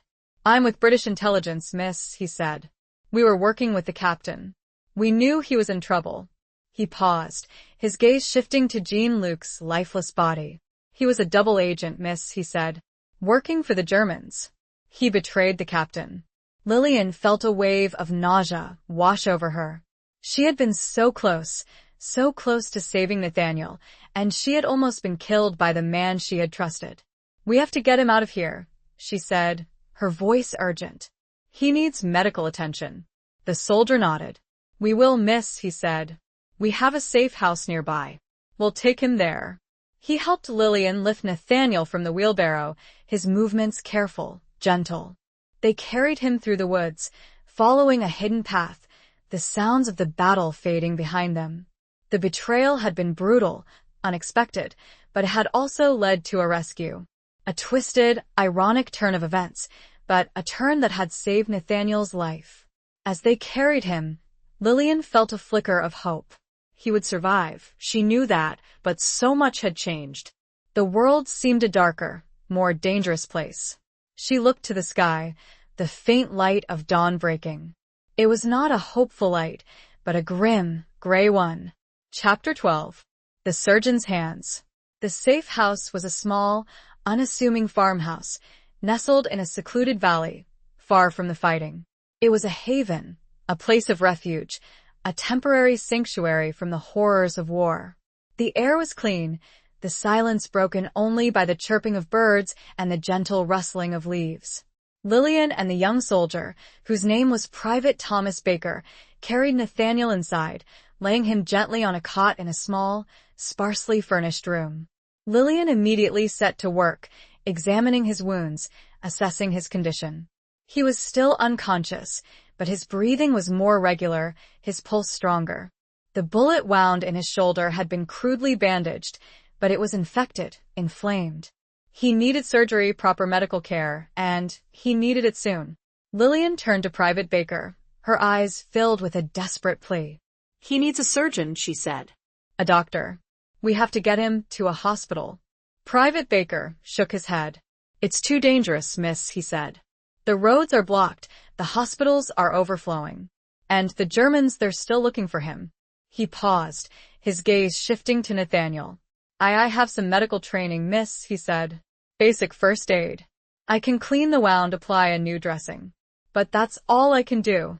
Lillian knew he was right. It was too risky to move Nathaniel, to expose him to the dangers of the road, the possibility of capture. She had to do what she could, here, in this safe house, with the limited resources available. She had assisted Dr. Albright in countless surgeries. She had watched him work, learned from him. She had even performed minor procedures herself, under his supervision. She was not a surgeon, but she was a skilled nurse, and she had to use those skills now, to save Nathaniel's life. We'll do it here, she said, her voice firm, her decision made. You'll assist me. We'll operate. Private Baker looked at her, his eyes wide with surprise, with apprehension. But miss, you're not a doctor, he stammered. I'm a nurse, she said. And I'm the best chance he has. She gathered the supplies she needed: bandages, antiseptic, a scalpel, sutures, morphine. She boiled water, sterilizing the instruments, her movements precise, efficient. She was a nurse, a healer, and she would do whatever it took to save the man she loved. The surgery was a long, grueling ordeal. Lillian, her hands trembling, her brow covered in sweat, worked meticulously, carefully removing the infected tissue, cleaning the wound, suturing the damaged muscles and blood vessels. Private Baker assisted her, holding instruments, applying pressure, offering words of encouragement. The room was dimly lit, the only light coming from a single oil lamp, casting long, flickering shadows on the walls. The air was thick with the smell of blood, antiseptic, and fear. But Lillian didn't falter. She focused on the task at hand, her mind concentrated, her hands steady. Finally, after what seemed like an eternity, the surgery was complete. Lillian had done all she could. She had cleaned the wound, removed the infection, closed the incision. Now it was up to Nathaniel's body, his strength, his will to live. She bandaged the wound, her hands gentle, her touch loving. She sat beside him, watching over him, her vigil continuing. She monitored his vital signs, his breathing, his pulse, praying for a sign of improvement, a sign of hope. Hours passed, the silence of the farmhouse broken only by the ticking of a clock and the occasional sigh from Nathaniel. Lillian didn't leave his side, her hand resting on his, her presence a constant, reassuring force. Finally, as the sun began to set, casting a warm, golden light through the window, Nathaniel's eyes flickered open. He looked at Lillian, his gaze weak, confused, but filled with recognition. "Lillian?" he whispered, his voice raspy, hoarse. Lillian's heart leaped with joy. He was awake. He was alive. He was going to be all right. "Nathaniel," she said, her voice trembling, tears streaming down her face. "You're safe. You're here. You're with me." He smiled weakly, his hand squeezing hers. I knew you'd come," he whispered. Lillian leaned down, kissing his forehead, her tears falling onto his cheek. "I love you," she said. "I love you so much." He closed his eyes again, his breathing becoming more regular, his body relaxing. He was exhausted, weak, but he was alive. And he was safe.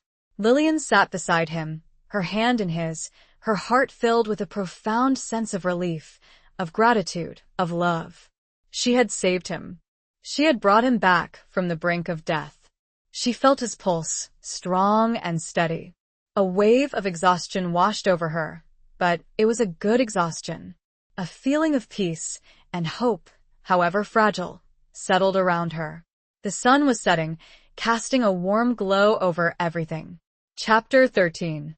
A promise etched in blood. The days that followed were a blur of recovery and quiet intimacy. Nathaniel, weak but steadily improving, regained his strength slowly, his body mending, his spirit resilient.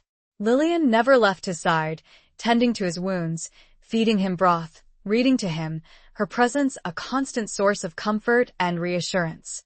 The farmhouse, their temporary sanctuary, became a world unto itself, a haven from the war that raged just beyond its walls.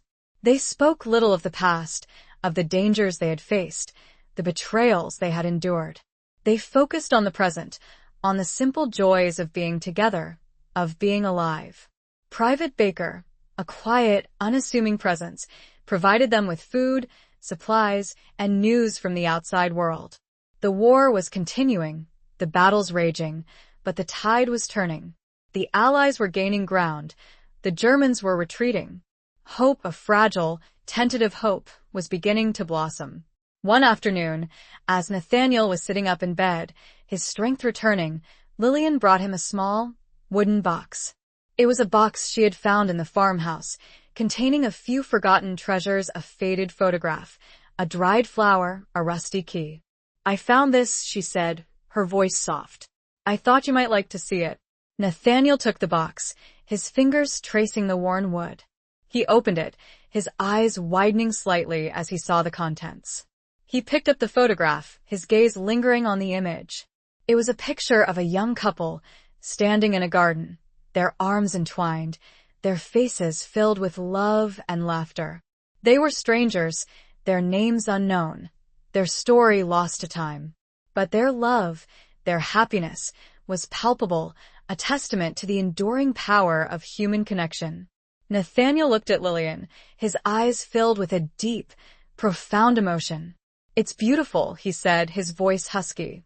"It reminds me of us." Lillian smiled, her heart filled with a warmth that defied the chill of the autumn air. "It does," she said. "It reminds me of what we've been through, of what we could have." He reached out, taking her hand, his fingers interlacing with hers. "We will have it, Lillian," he said, his voice firm, his gaze unwavering. "I promise you, we will have our future, together." Lillian's eyes filled with tears, tears of joy, of relief, of hope. She had almost lost him. She had come so close to losing everything, but he was here, he was alive, and he was hers. "I love you, Nathaniel," she said, her voice trembling. "I love you more than words can say." He leaned in, kissing her gently, his lips soft and warm against hers. It was a kiss of promise, a kiss of hope, a kiss of enduring love. Suddenly, a noise, a distant rumble, broke the silence. It was the sound of artillery fire, closer now, more insistent. The war, the outside world, was intruding upon their sanctuary. Private Baker entered the room, his face grim, his expression urgent. "They're coming," he said. "The Germans. They're advancing. We have to leave. Now." Lillian and Nathaniel looked at each other, their eyes filled with a mixture of fear and determination. Their time of peace, of recovery, was over. They had to face the dangers of the war once again. But they were not afraid. They had each other, they had their love, and they had a promise to keep. A promise of a future together. They gathered their few belongings, their movements quick, efficient. They were ready. As they left the farmhouse, the sound of artillery fire growing louder, Nathaniel took Lillian's hand, his grip firm, his gaze unwavering. He stopped, turning to face her. He reached into his pocket, pulling out a small, sharp piece of metal, a fragment of shrapnel from his wound. He took Lillian's hand, his touch gentle but deliberate. He pressed the shrapnel against her palm, drawing a thin line of blood. "A promise," he said, his voice low, intense, etched in blood. "A promise to return, to rebuild, to love." Lillian's eyes met his, her heart filled with a fierce, unwavering love. She nodded, her own blood mingling with his. "A promise," she echoed, her voice strong, her resolve unbreakable. They turned and walked away from the farmhouse, into the gathering darkness, the sounds of war echoing around them. They were walking into danger, into uncertainty, but they were walking together. And that was all that mattered. The sky above was a canvas of gray, but it didn't matter. Their promise, the blood, the love, was all that mattered. They were side by side, facing whatever came next. It was a grim scene, but their joined hands and their interlocked gazes gave it strength. Chapter 14. The Weight of a Lie. The journey was arduous, a constant flight from danger. Lillian, Nathaniel, and Private Baker moved under the cover of darkness, avoiding roads, sticking to the fields and forests. The sounds of war were a constant companion, the rumble of artillery, the crackle of gunfire, the shouts of soldiers. Nathaniel, though still weak, insisted on walking, his determination fueled by a fierce desire to protect Lillian, to reach safety. Lillian, her nurse's instincts ever present, monitored his condition, tending to his wound, ensuring he didn't overexert himself. Private Baker, their guide and protector, navigated the treacherous terrain, his knowledge of the area, his military training, their only lifeline. He was a quiet, unassuming man, but his courage, his loyalty were unwavering. They spoke little, their conversations hushed, their words carefully chosen. The fear of discovery, of capture, was a constant presence, hanging over them like a dark cloud. One evening, as they were huddled around a small, carefully concealed campfire, the weight of their secrets, the burden of their lies, became too much for Lillian to bear. She had been living a lie, a double life, for weeks. She had pretended to be a German nurse, she had deceived soldiers, she had betrayed Jean-Luc's trust, even though he had ultimately betrayed her. She had done it all for Nathaniel, for love, but the guilt, the shame, was gnawing at her. "I have to tell you something," she said, her voice trembling, her gaze fixed on the flickering flames of the campfire. Nathaniel looked at her, his eyes filled with concern. "What is it, Lillian?" he asked gently. "What's wrong?" She took a deep breath, her heart pounding. "The German officer," she began, her voice hesitant. "The one in the chateau. The one who let me stay with you." She paused, her throat tightening, the memories flooding back, the images of the officer's face, his voice, his surprising kindness. I lied to him," she said, her voice barely a whisper. "I told him you were my brother. I pretended to be someone else. A German nurse." Nathaniel's expression didn't change.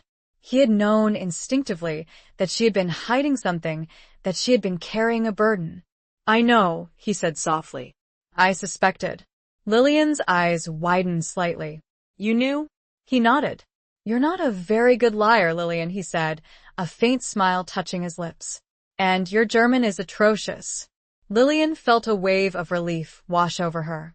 He knew he understood, and he didn't judge her. He had accepted her lies, her deceptions, as necessary evils, as acts of love.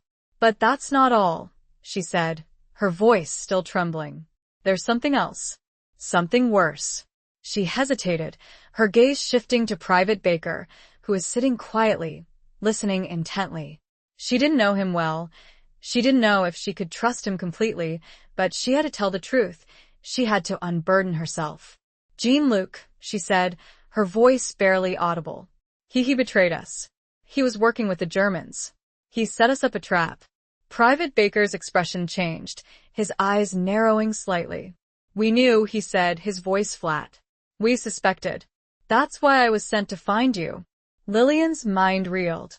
They had known, all along, that Jean-Luc was a double agent, and they had used her unknowingly as bait. They had risked her life. They had allowed her to walk into a trap to save Nathaniel. You used me? She asked, her voice filled with a mixture of anger and hurt. Private Baker nodded, his gaze meeting hers. It was the only way, miss, he said.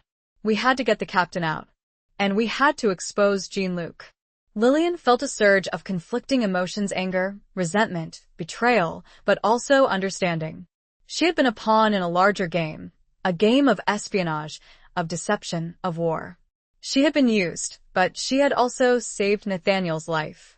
It was a necessary sacrifice, miss, Private Baker said, his voice apologetic. I'm sorry. Lillian sighed, her shoulders slumping. She understood, she accepted, but it still hurt. The weight of the lie, the burden of the truth, was heavy. Nathaniel reached out, taking her hand, his fingers interlacing with hers. It's all right, Lillian, he said softly. You did what you had to do. You saved my life. His words, his touch, his love, were a balm to her wounded soul. She had done what she had to do, she had made the difficult choices, and she had survived. She looked at Nathaniel, her eyes filled with a deep, profound love. I would do it again, she said, her voice firm. For you I would do anything. He smiled, his gaze unwavering. I know, he said, and I love you for it. The fire crackled, the flames casting dancing shadows on their faces. The sounds of war, though distant, were still present, a reminder of the dangers that surrounded them. But in that moment, in that small circle of light, they were safe, they were together, and they were loved. The weight of the lie remained, but it was lighter now, shared, understood. The truth had been revealed, the burden eased. And their love, their bond, was stronger than ever. Lillian felt a tear roll down her cheek. Not a tear of sadness or anger, but a tear of relief. The truth, however painful, had set her free. She looked up at the sky, a sliver of moon visible. A small, silent promise to herself. To always remember this. Chapter 15. Across the barbed wire. The landscape changed as they moved closer to the Allied lines. The rolling fields and dense forests gave way to a scarred, desolate terrain, a no-man's land of shell craters, barbed wire, and abandoned trenches. The sounds of war intensified, the rumble of artillery, the crackle of gunfire, a constant, deafening roar. Lillian, Nathaniel, and Private Baker moved cautiously, their senses on high alert. They were entering the most dangerous part of their journey, the front lines, where the fighting was fiercest, the risk of death or capture ever present. Nathaniel, though still weak, insisted on carrying his own weight, his determination fueled by a fierce desire to reach safety, to return to his unit, to rejoin the fight. Lillian, her nurse's instincts ever present, monitored his condition, tending to his wound, ensuring he didn't overexert himself. She was constantly worried, but also fiercely proud of his resilience. Private Baker, their guide and protector, led them through the treacherous terrain, his knowledge of the area, his military training, their only lifeline. He was a quiet, unassuming man, but his courage, his loyalty, were unwavering. He seemed to know this blasted landscape intimately. They reached a section of the front lines that was relatively quiet, a temporary lull in the fighting. But the tension was palpable, the air thick with the smell of smoke, gunpowder, and death. The ground was littered with the debris of war-spent shell casings, discarded weapons, shattered equipment, the occasional unburied body. They had to cross a wide expanse of no man's land, a stretch of open ground, exposed to enemy fire, to reach the Allied trenches. It was a suicide mission, a desperate gamble, but they had no other choice.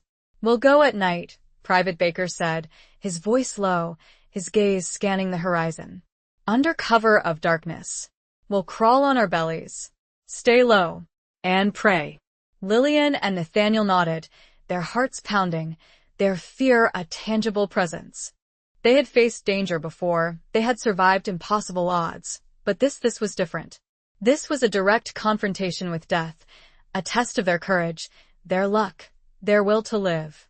As darkness fell, they began their perilous journey. They crawled on their bellies, their bodies pressed close to the ground, their movements slow, deliberate. The mud was cold and wet, the barbed wire sharp and treacherous, the air thick with a stench of decay. The sounds of war intensified, the artillery shells exploding closer, the machine guns rattling, the shouts of soldiers echoing across the battlefield. Lillian felt a constant tremor of fear, her body tense, her senses on high alert. But she didn't falter.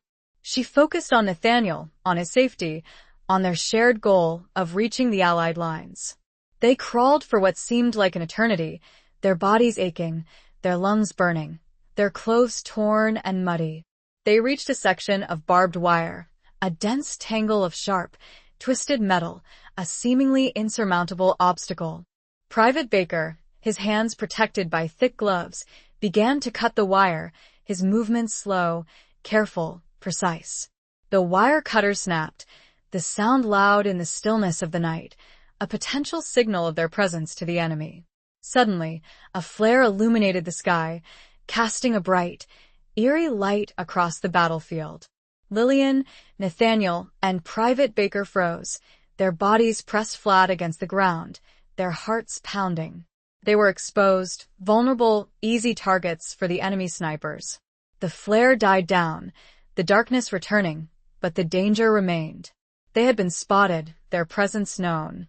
They heard shouts, commands in German, the sounds of soldiers approaching. They had to move quickly before they were surrounded, captured, killed. Private Baker finished cutting the wire, creating a small opening, just large enough for them to crawl through. "Go," he whispered urgently. "Go now." "I'll cover you." Lillian and Nathaniel crawled through the opening, their bodies scraping against the sharp wire, their clothes tearing. They reached the other side, their hearts pounding, their breath coming in ragged gasps. They looked back, seeing Private Baker standing, his rifle raised, firing at the approaching German soldiers. He was drawing their fire, sacrificing himself, giving them a chance to escape. "Come on," Lillian urged, tugging at Nathaniel's arm. "We have to go." They ran, stumbling, falling, getting up, running again. They reached the Allied trenches, the soldiers pulling them to safety, their faces grim, their eyes filled with a mixture of relief and disbelief. They were safe. They had made it. They had crossed the barbed wire, survived the no-man's land, escaped the enemy. But Private Baker was not with them. He had stayed behind, sacrificing himself, to save them. His bravery, his selflessness, had cost him his life. Lillian and Nathaniel collapsed in the relative safety of the trench. The sounds of war were still deafening, but for a moment, they were safe.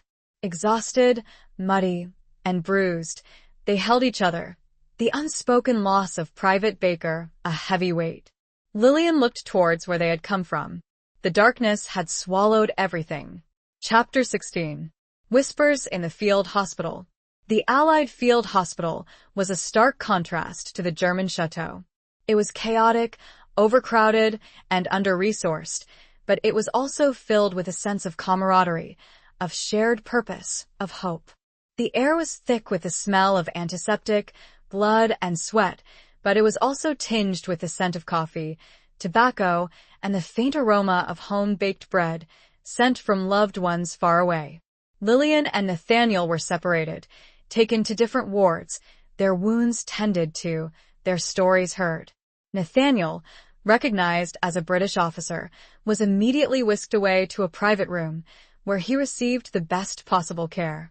Lillian, though initially treated with suspicion, her tattered German nurse's disguise raising eyebrows, was eventually accepted as a fellow nurse, her skills, her experience, desperately needed. She was assigned to a ward filled with wounded soldiers, their bodies broken, their spirits shattered. She moved among them, her hands gentle, her voice reassuring, her presence a source of comfort and hope. She changed dressings, administered medication, offered words of encouragement, her heart aching for each and every one of them. She longed to be with Nathaniel, to see him, to hold him, to reassure herself that he was truly safe, truly alive. But she knew she had a duty to perform, a responsibility to these wounded men, who needed her care, her compassion, her skills.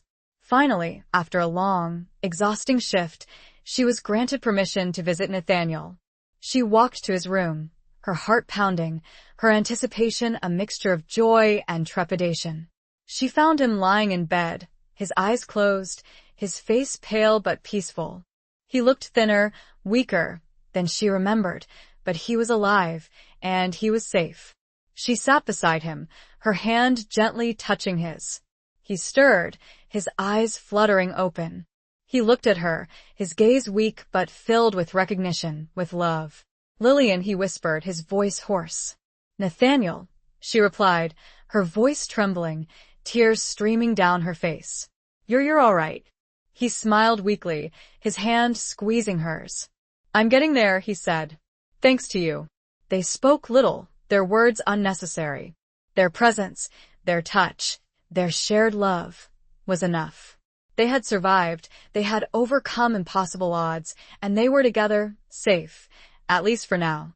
But even in the relative safety of the field hospital, whispers circulated, rumors spread, secrets were revealed. Lillian, as she moved among the soldiers, overheard snippets of conversation, fragments of information that hinted at a larger story, a deeper conspiracy. She heard whispers of a German spy ring, operating within the Allied ranks, leaking information, sabotaging operations, betraying secrets. She heard whispers of a high-ranking British officer suspected of collaborating with the enemy, providing them with intelligence, facilitating their attacks. And she heard whispers of Nathaniel's name, mentioned in connection with the spy ring, with the suspected traitor. Lillian's heart sank. She couldn't believe it. Nathaniel, a traitor? It was impossible. He was a hero, a brave, loyal officer who had risked his life, endured torture for his country. But the whispers persisted, the rumors growing stronger, the evidence mounting. She heard whispers of Jean-Luc, his betrayal, his connection to the German spy ring. She heard whispers of Private Baker, his sacrifice, his knowledge of the conspiracy. And she heard whispers of a secret meeting, a rendezvous, between Nathaniel and the suspected traitor, a meeting that had taken place before Nathaniel's capture, before his supposed death. Lillian felt a growing sense of unease, a creeping doubt that gnawed at her heart. She had trusted Nathaniel implicitly.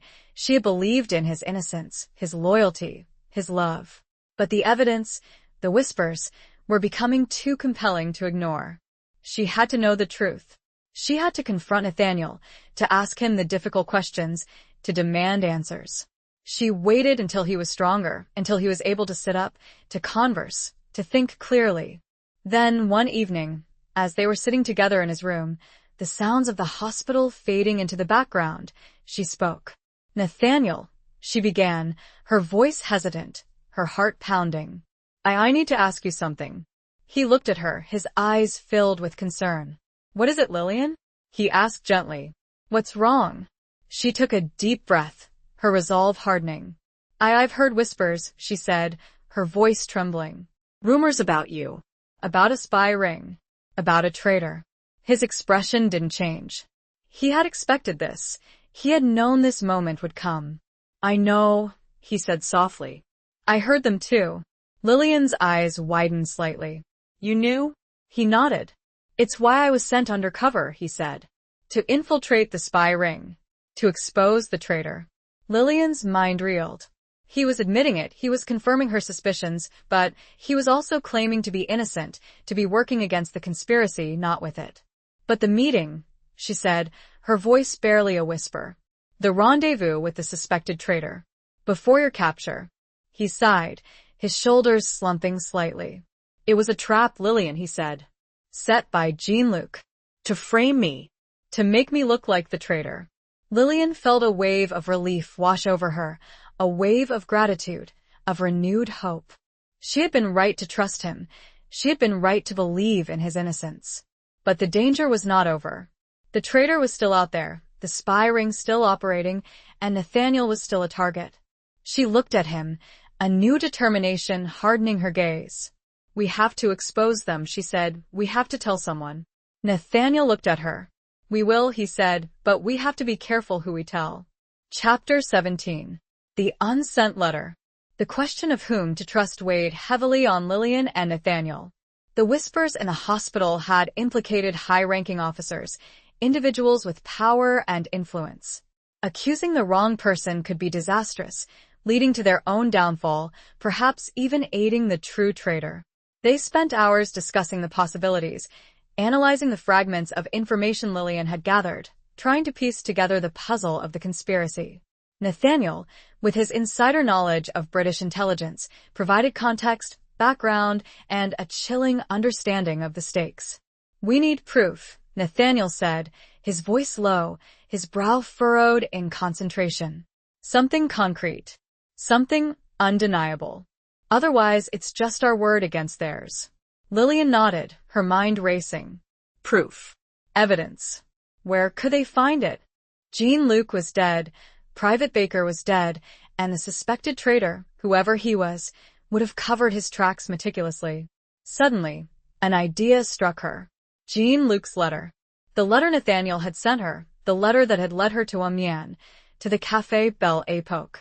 The letter that had spoken of secrecy, of danger, of a mission he couldn't explain. "The letter," she said, her voice urgent. "Nathaniel, your letter. It might contain clues. Something we missed." Nathaniel's eyes widened slightly. "It's possible," he said. "But I wrote it in code. A simple cipher. To protect the information in case it fell into the wrong hands." Lillian remembered the letter, the blood-stained paper, the cryptic phrases, the sense of urgency and desperation that had emanated from every word. She had read it countless times, searching for meaning, for clues, but she had focused on the emotional content, on the love, the hope, the fear that had driven Nathaniel to write it. She had overlooked the possibility of a hidden message, a coded communication, concealed within the seemingly innocent words. "Where's the letter?" Nathaniel asked. Lillian retrieved it from her medical bag, where she had kept it safe, a precious reminder of Nathaniel, a tangible link to their love. She unfolded it carefully, the paper fragile, its edges worn, the bloodstains a stark reminder of the dangers they had faced. They examined the letter together, their heads close, their fingers tracing the words, searching for patterns, for anomalies, for anything that might reveal a hidden message. The code, Nathaniel explained, was a simple substitution cipher, where each letter of the alphabet was replaced by another letter, according to a predetermined key. He had used this code before, in his communications with British intelligence, but he had never shared the key with Lillian. "The key," he said, his voice weak, his memory still hazy from his injuries. "It's based on a poem we both know." He paused, his brow furrowed in concentration, trying to recall the specific poem, the specific lines that held the key to unlocking the code. Lillian's mind raced, searching through her memories, recalling the poems they had shared, the verses they had recited to each other, the words that had spoken to their hearts. Suddenly, she remembered. A sonnet, by Shakespeare, that Nathaniel had read to her one evening in the garden of her home, before the war, before the world had changed forever. Sonnet 18, she said, her voice filled with excitement. Shall I compare thee to a summer's day? Nathaniel's eyes lit up. Yes, he said. That's it. The first line. That's the key. They worked together, painstakingly deciphering the letter, using the first line of Shakespeare's sonnet as the key. Each letter of the line corresponded to a letter of the alphabet, revealing the hidden message, word by word, sentence by sentence. The decoded message was chilling. It revealed the name of the suspected traitor, a high-ranking British officer, General Alastair Fitzwilliam, a man known for his bravery, his patriotism, his impeccable reputation. It also revealed the details of a planned German offensive, a major attack, designed to break through the Allied lines, to cripple their defenses, to win the war. The attack was scheduled to take place within days, at a specific location, a sector of the front lines known as the Devil's Triangle. The letter was the proof they needed, the undeniable evidence that would expose the traitor, prevent the attack, and save countless lives. But the letter also contained something else, something unexpected, something personal. A postscript, written in Nathaniel's own hand, not in code, a message meant for Lillian alone. My dearest Lillian, if you are reading this, and I am not there to tell you myself, then know that I love you, more than life itself. Know that I did everything I did for you, for us, for a future we might still have. Know that even if I am gone, my love will endure, forever. Lillian's eyes filled with tears, her heart aching with a mixture of love, grief, and gratitude. She had almost lost him. She had come so close to losing everything, but he was here, he was alive, and his love, his unwavering love, was her strength, her hope, her reason to keep fighting. She held the letter to her chest, a silent promise made. The war was not over, but they had a chance now. A real chance. Chapter 18. Faces in the Firelight. With the decoded letter in their possession, Lillian and Nathaniel faced a new challenge. How to deliver the information to the right authorities, how to expose General Fitzwilliam without falling victim to his power and influence. They knew they couldn't simply walk into headquarters and present their evidence. Fitzwilliam was a respected figure, a decorated officer, with allies in high places. He would have the resources, the connections, to discredit them, to silence them, perhaps even to eliminate them. They needed a plan, a strategy, a way to bypass the usual channels, to reach someone they could trust, someone with the authority and the integrity to act on their information. Nathaniel, with his knowledge of British intelligence, suggested a name. Colonel Charles Ashworth, a senior officer known for his meticulousness, his honesty, and his unwavering commitment to duty. Ashworth was also a close friend of Nathaniel's father, a connection that might offer them a measure of protection, a chance to be heard. He's the only one I trust, Nathaniel said, his voice weak but determined. He's a good man, a true patriot. But reaching Colonel Ashworth would not be easy. He was stationed at a different command post, miles away from the field hospital, in a heavily guarded area. They couldn't simply send a message, a telegram. It was too risky, too likely to be intercepted, to fall into the wrong hands. They needed a messenger, someone they could trust implicitly, someone who could navigate the dangers of the front lines, deliver the letter to Colonel Ashworth personally, and ensure its secrecy. Lillian thought of Dr. Albright. He had helped her before. He had granted her leave to travel to Amiens. He had shown her kindness, compassion, and a quiet strength that inspired confidence. He was a doctor, a healer, but he was also a man of integrity, a man who understood the complexities of war, the sacrifices it demanded. Dr. Albright, she said, her voice hesitant but firm. He might help. He trusts me. And I trust him.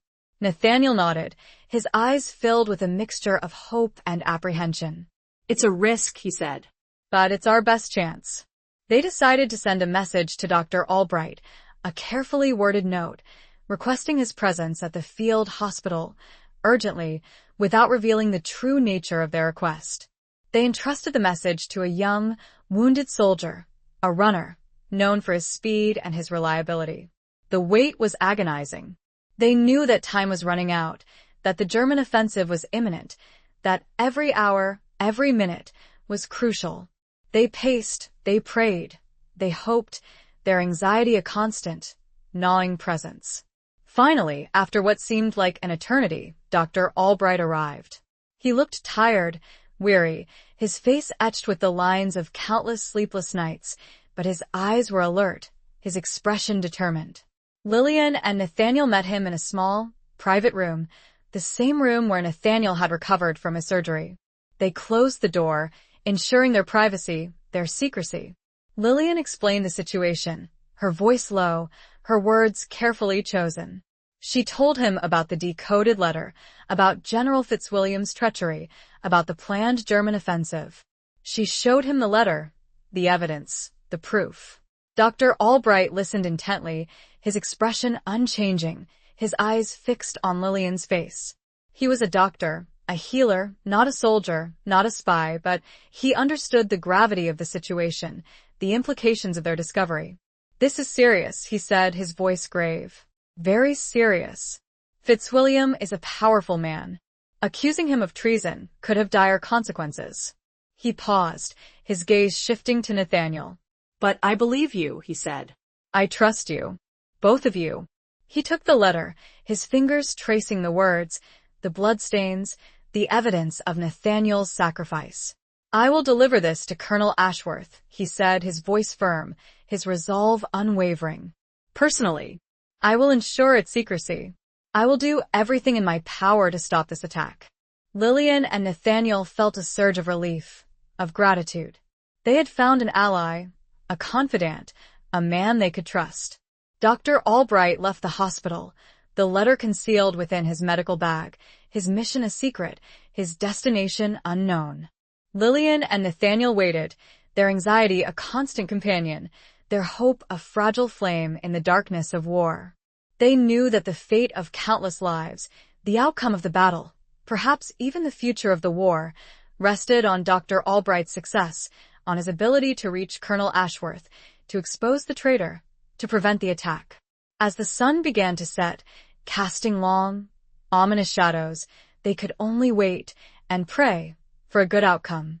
They sat together, holding hands, listening to the sounds of the hospital and the not-so-distant rumble of artillery. Lillian thought of all the faces she'd seen in the firelight over the course of this journey. Jean Luke's, Private Baker's, Samuel Miller's, the German officers, and now, Dr. Albright's. So many lives, intertwined by war. Chapter 19. The Reckoning of Souls. The hours stretched into an agonizing eternity. Lillian and Nathaniel remained in the small room, their silence punctuated only by the distant rumble of artillery and the closer, more intimate sounds of the hospital, the moans of the wounded, the hurried footsteps of nurses, the hushed whispers of anxious relatives. They held hands, their fingers interlaced, their shared touch a source of comfort and strength in the face of overwhelming uncertainty. They spoke little, their words unnecessary, their emotions communicated through a shared glance, a gentle squeeze of the hand, a silent prayer. They knew that Dr. Albright was risking his life, that he was carrying a burden of immense responsibility, that the fate of countless soldiers, the outcome of a crucial battle, rested on his shoulders. They also knew that General Fitzwilliam, a powerful and ruthless man, would not hesitate to silence anyone who threatened to expose his treachery. As darkness fell, the tension became almost unbearable. The sounds of the hospital seemed to fade into the background, replaced by the pounding of their hearts, the racing of their thoughts, the imagined scenarios of what might be happening out there, in the darkness. Suddenly, a commotion erupted outside the room, a flurry of footsteps, raised voices, the clatter of weapons. Lillian and Nathaniel exchanged a look of alarm, their bodies tensing, their senses on high alert. The door burst open, and a group of soldiers, their faces grim, their rifles raised, stormed into the room. They were British soldiers, but their demeanor was not friendly, not reassuring.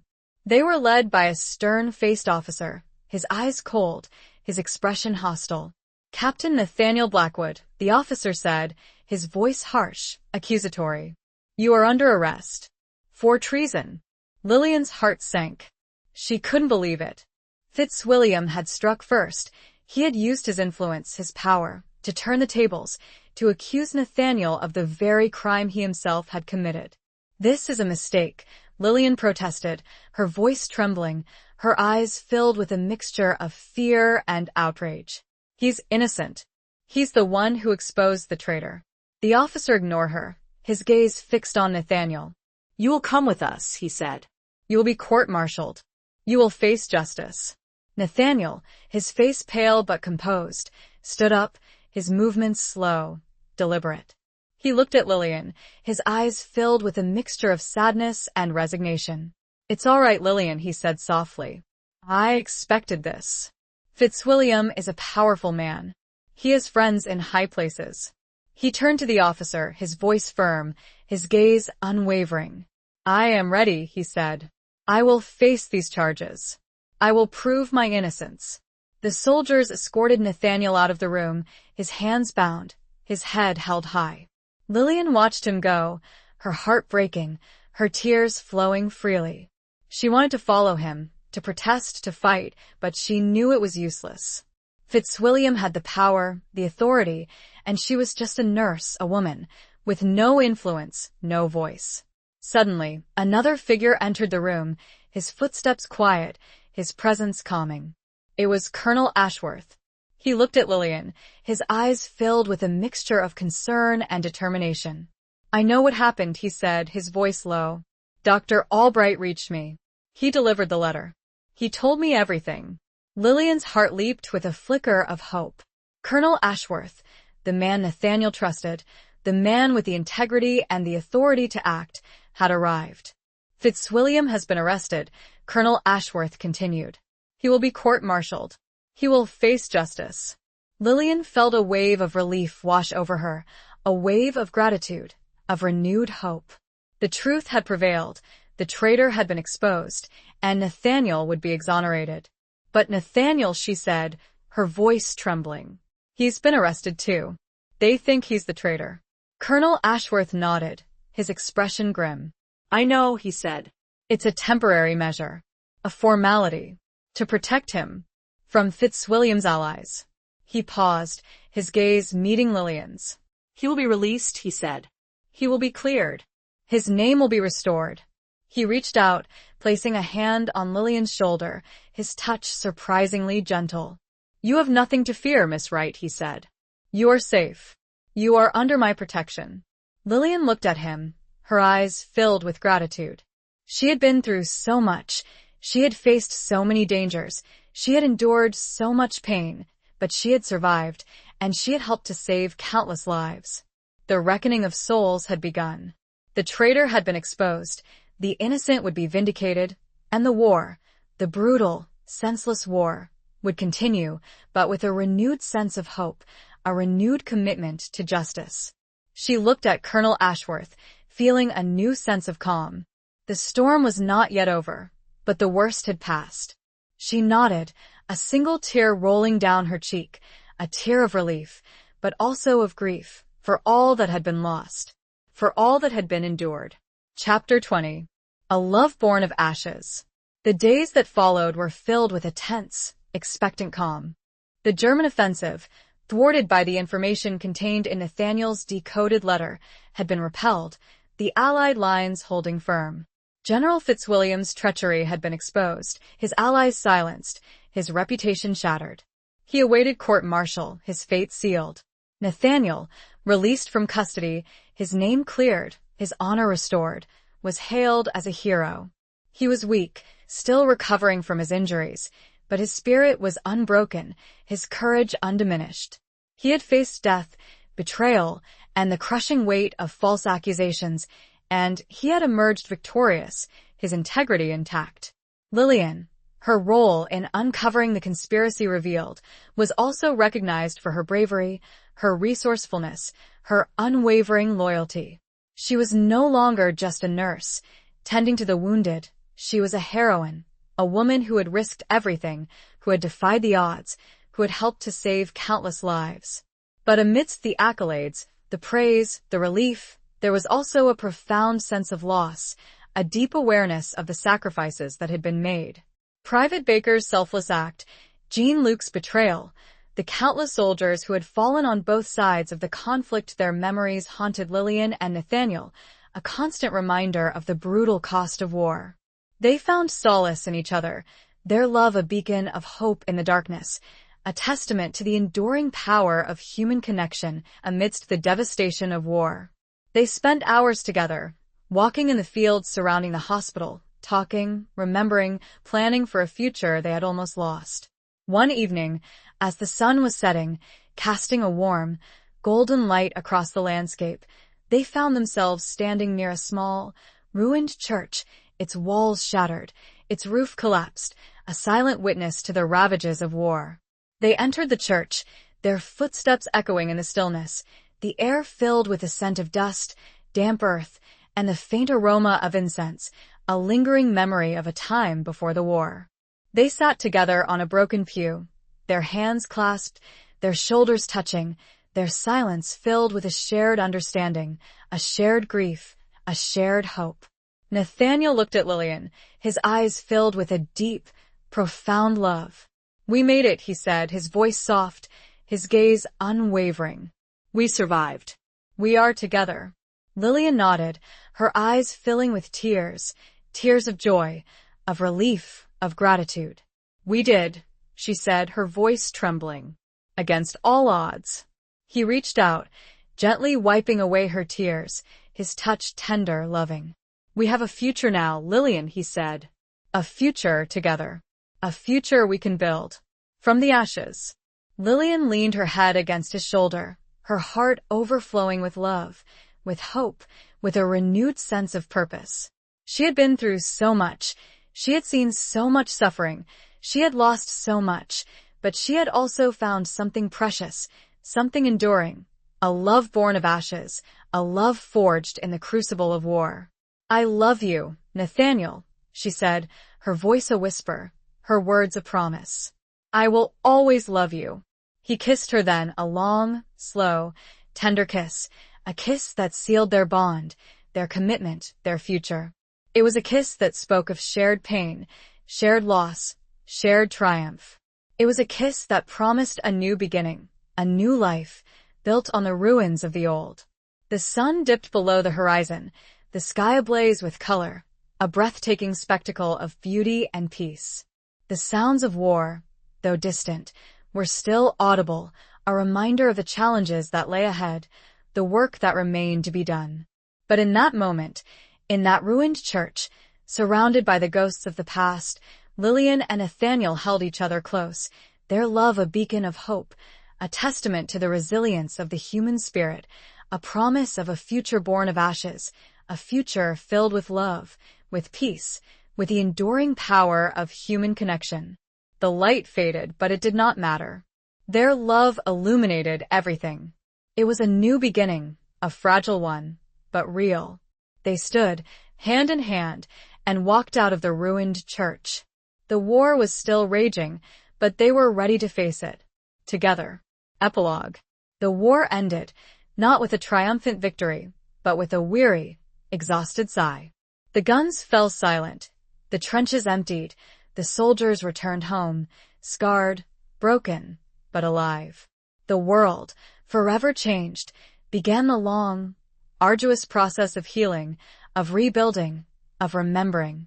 Lillian and Nathaniel, their love tested by fire, their bond strengthened by adversity, returned to England, to a small village far from the battlefields, far from the memories of war. They married in a simple ceremony, surrounded by family and friends, their vows a testament to their enduring love, their unwavering commitment. They built a life together, a life filled with quiet joys, simple pleasures, and a deep, abiding appreciation for the precious gift of peace.